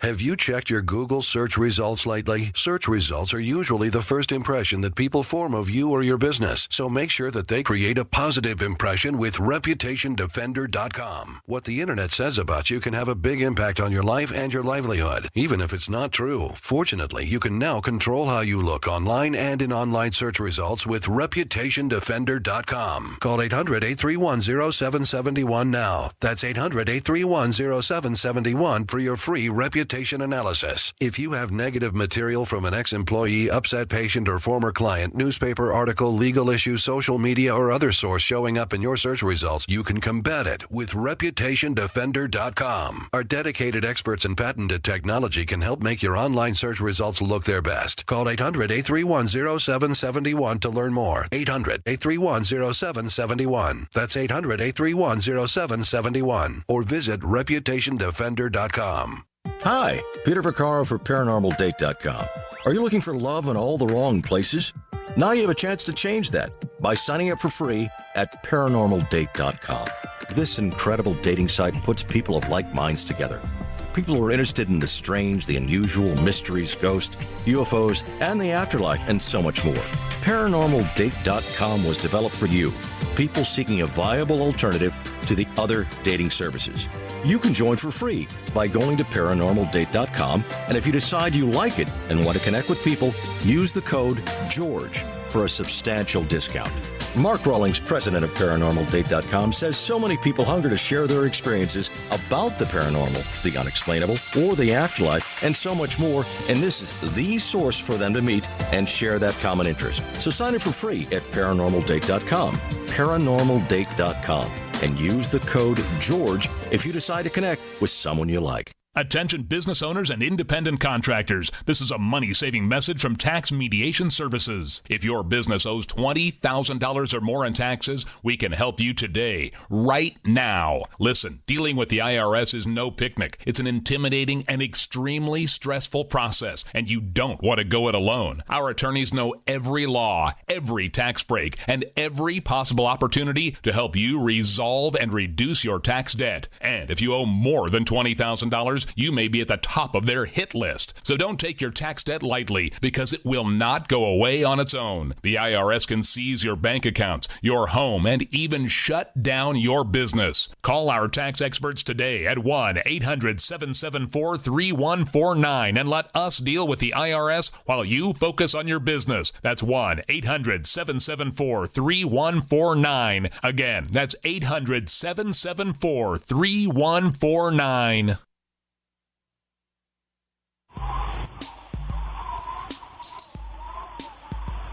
Hey, this is Marie D. Jones, the author of This Book is from the Future, and you are listening to the Paracast, the gold standard of paranormal radio.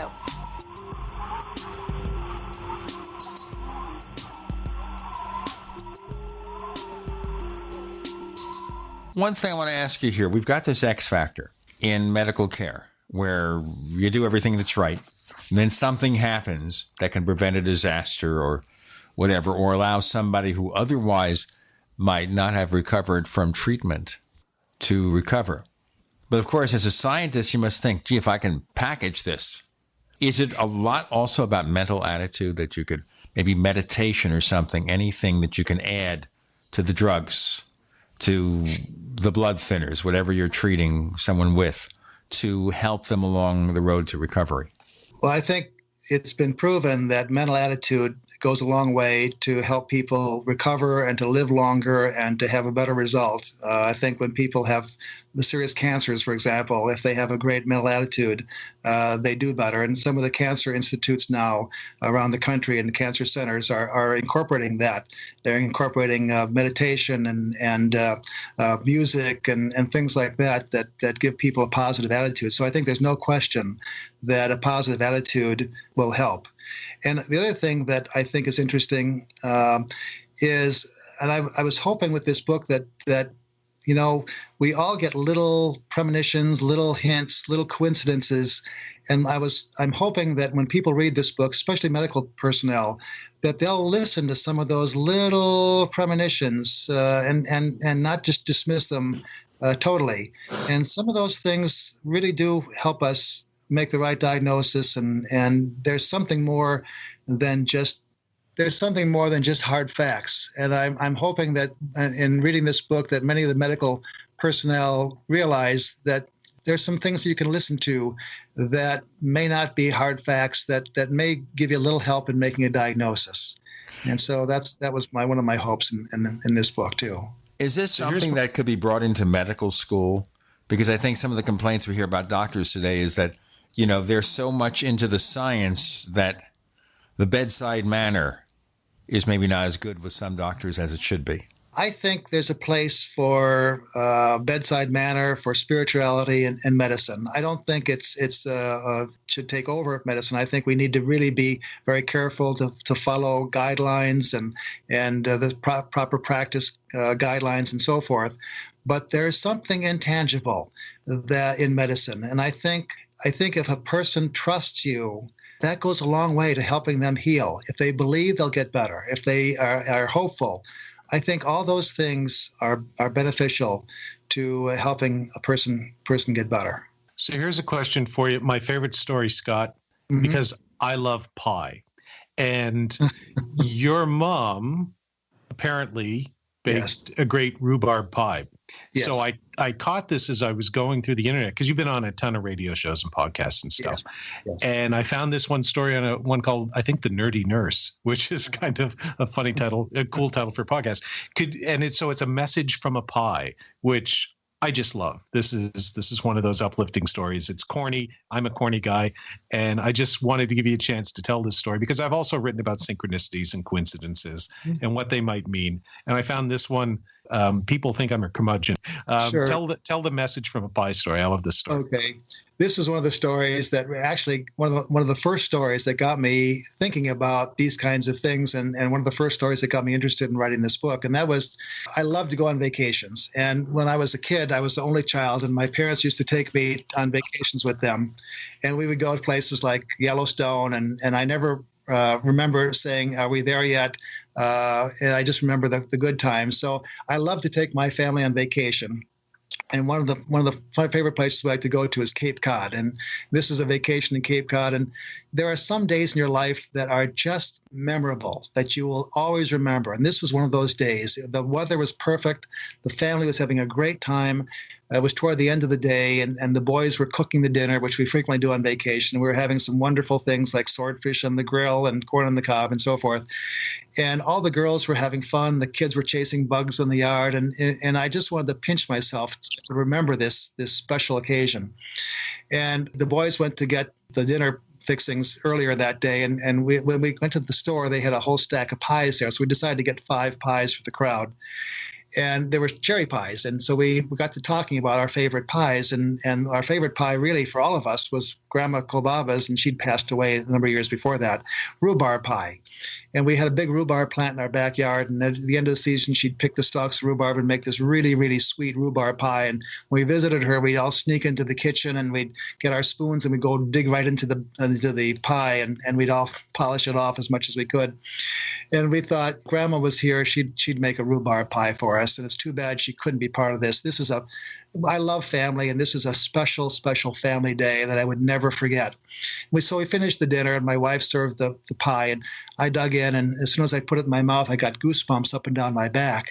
And I looked at the pie, I looked at the box, it said cherry pie, but the pie wasn't cherry. It was a rhubarb pie. Now, you can explain that by saying in the factory or somewhere they made a mistake and they were making rhubarb pies and cherry pies. But to me, that was my mother telling us that she was there enjoying the special family occasion with all of us at that time. Yeah, and I'm sure it was just the pie factory folks, or what? Pie factory, like there's a factory turning out pies. The people who made the pies, the bakers, exactly. That's the word, bakers. That's why you have the MD and I'm stuck with the JD. We're not nearly as smart as they used to remind us at med school, law school parties. You guys had some great questions. Yeah, but the idea that, so what? Like, that it got there, how did it get to you?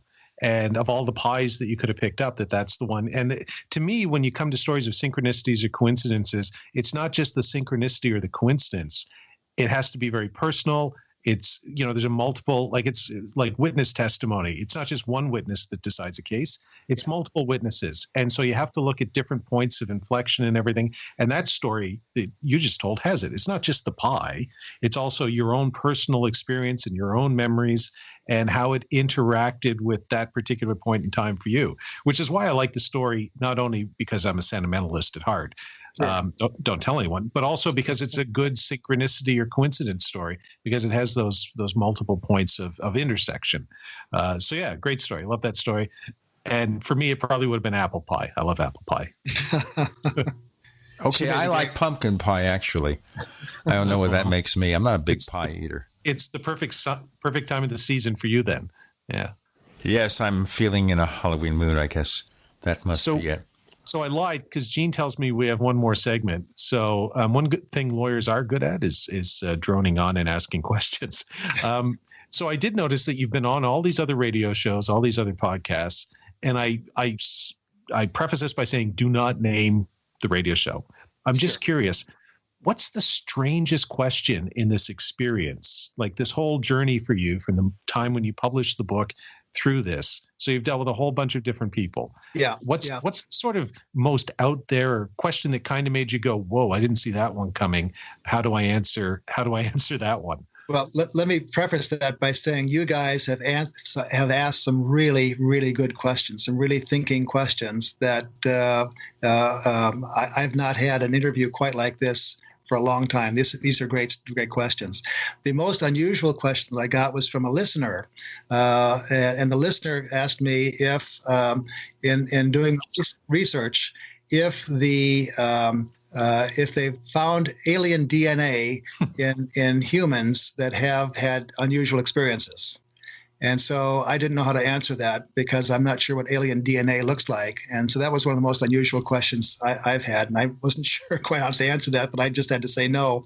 I've not seen anyone with alien DNA that's been documented that I can recall. If you follow the UFO field, there's some unusual things going on out there. And we've had a couple of shows, and we've had a lot of messages, and we've had a lot of debates that stem from people claiming that there is a race of hybrids, alien human out there, who are going to take us over. I'll just leave it at that. We have one more segment with Scott, Gene, and Paul. You're in. Apparently, some space alien Paracast.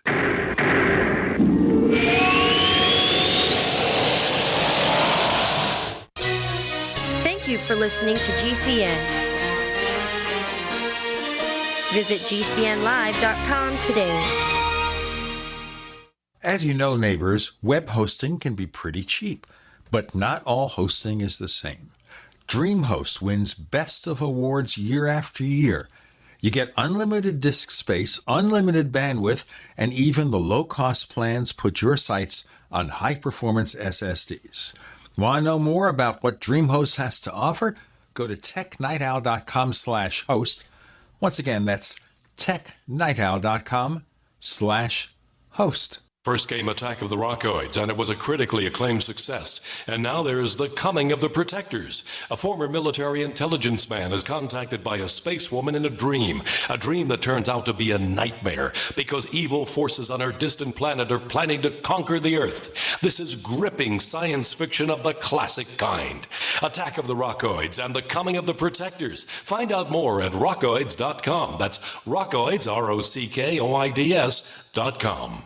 It's a no-brainer. A Big Berkey water filter is the one you need, period. You need a water filter that removes chlorine, fluoride, pharmaceuticals, BPA, and other endocrine disruptors, pesticides, bacteria, viruses, and much more, right? And does it all at only 2 cents per gallon. Get the original, most trusted name in gravity water filtration, Big Berkey. And now GCN listeners receive 5% off ceramic filter systems using code GCN. Call or click 1-877-99-BERKEY or BigBerkeyWaterFilters.com. That's 1-877-99-BERKEY. Hunters, anglers, campers, and survivalists. Get back to nature. Expand your horizons with the highest quality, most versatile, unique slingshots and sling bows on the market at slingbow.com. Slingbow products are compact and models start from just $17.98. They're perfect for your bug-out bag or storing in your vehicle. Give yourself and your loved ones the excitement and tradition of slingbow. A new frontier in archery and truly modern twist on this primitive survival tool. Feel the thrill only at slingbow.com.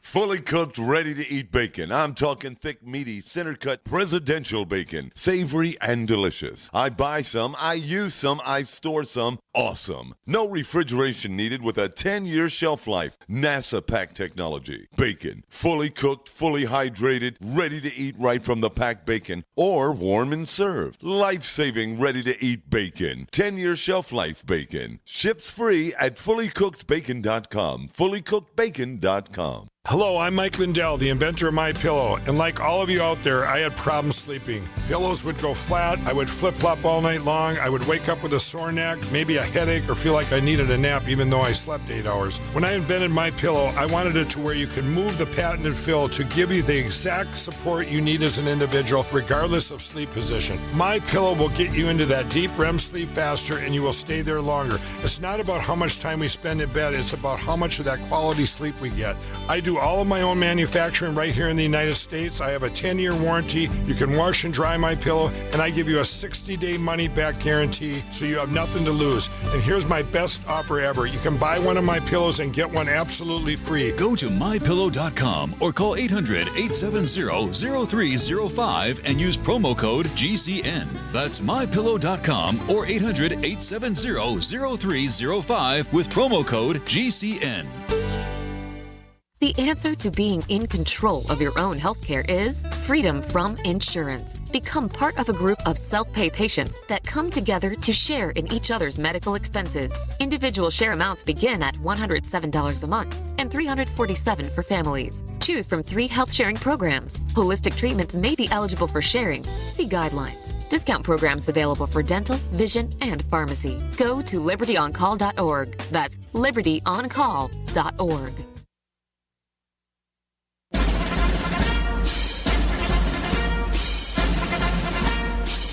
Hi, it's Grant Cameron from presidentialufo.com. You're listening to the Paracast, the gold standard of paranormal radio.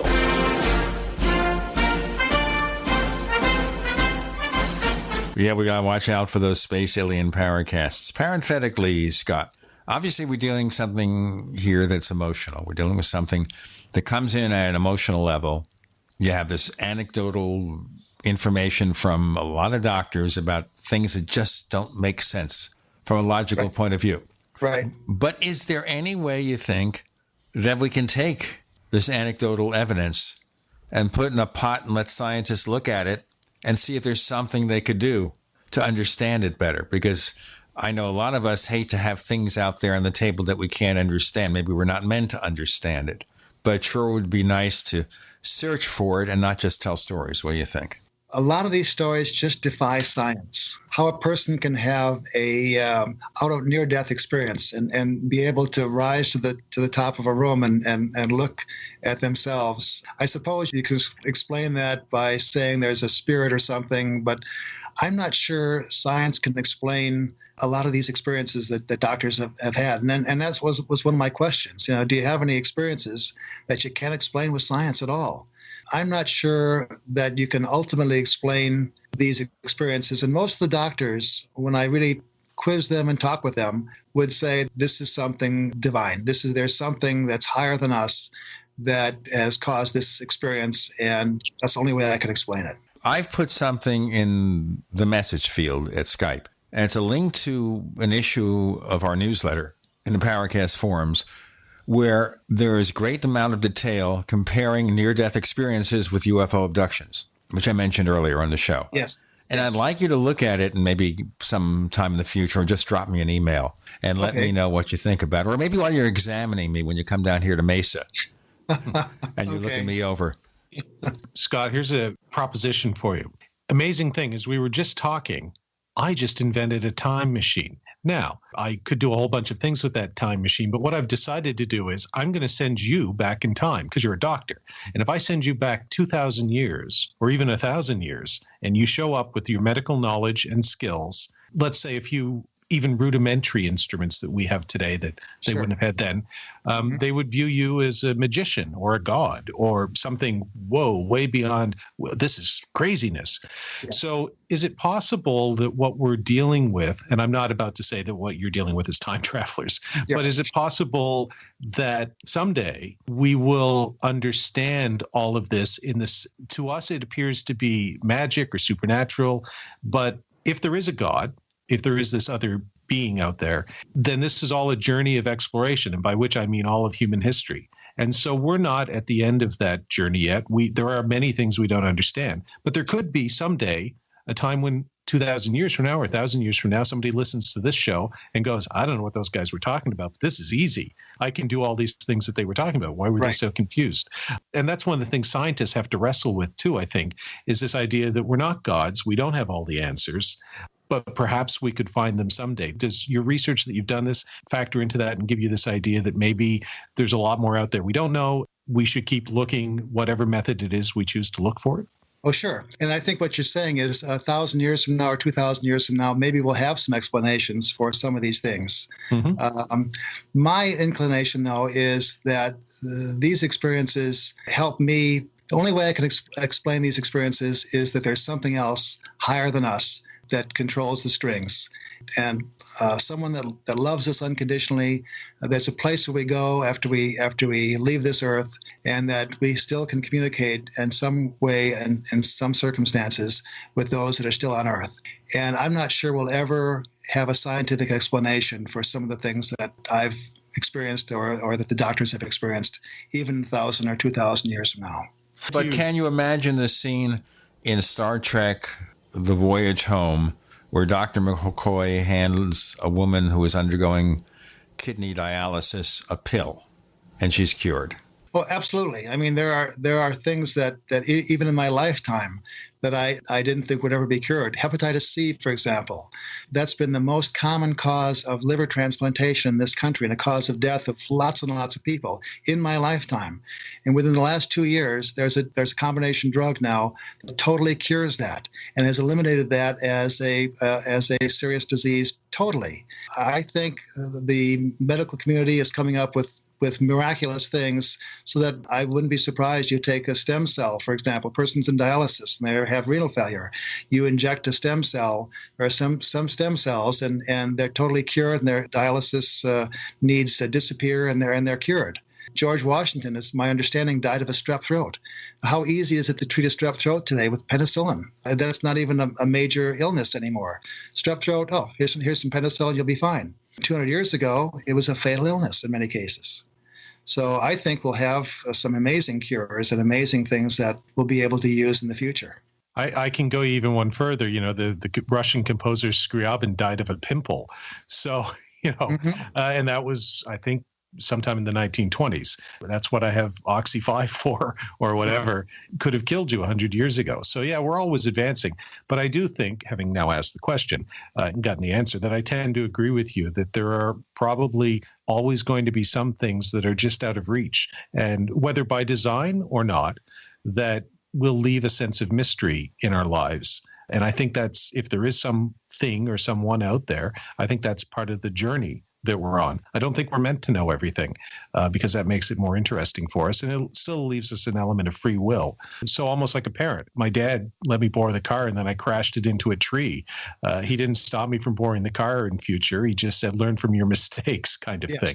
He didn't control me. He left me eventually leave the nest and live my life. And if there is a God, I tend to go with the Arminian free will theory that God allows us to lead our lives, but occasionally might intervene, which is sort of what your book is about, those occasional. That's exactly what the book is about. It's a book about free will, but some intervention in our lives on a regular basis in many cases by something that's higher than us.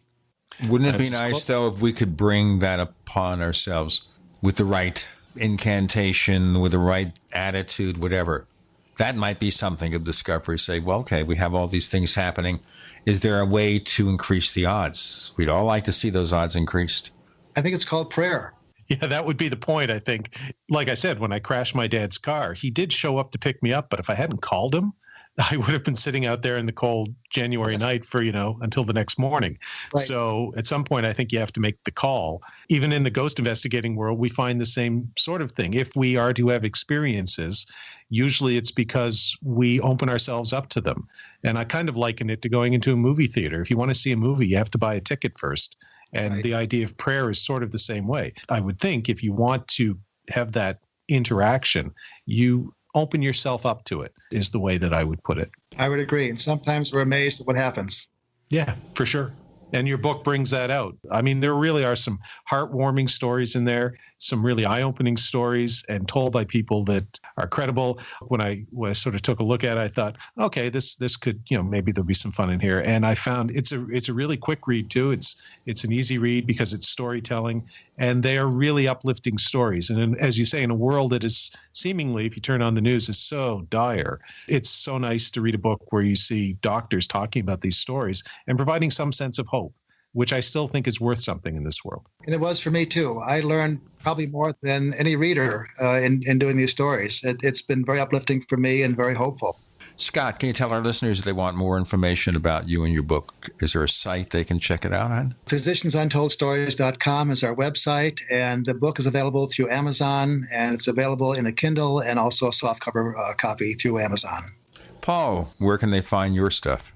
Who knows? But, you can also get Scott's book on Indigo if you're up here in Canada. I did notice that as well. So www.winterlightproductions.com. That's where you can find my work over the years.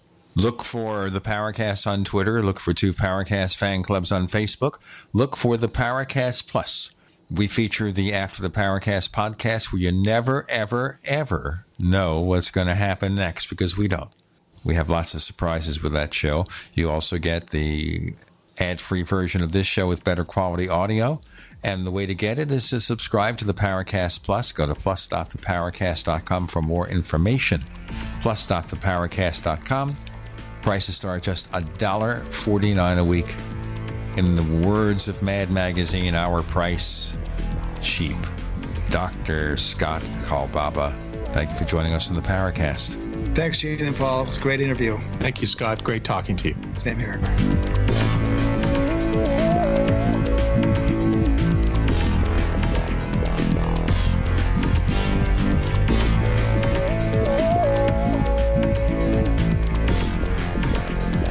The Paracast, featuring Gene Steinberg and Christopher O'Brien, is a copyrighted presentation of Making the Impossible, Incorporated.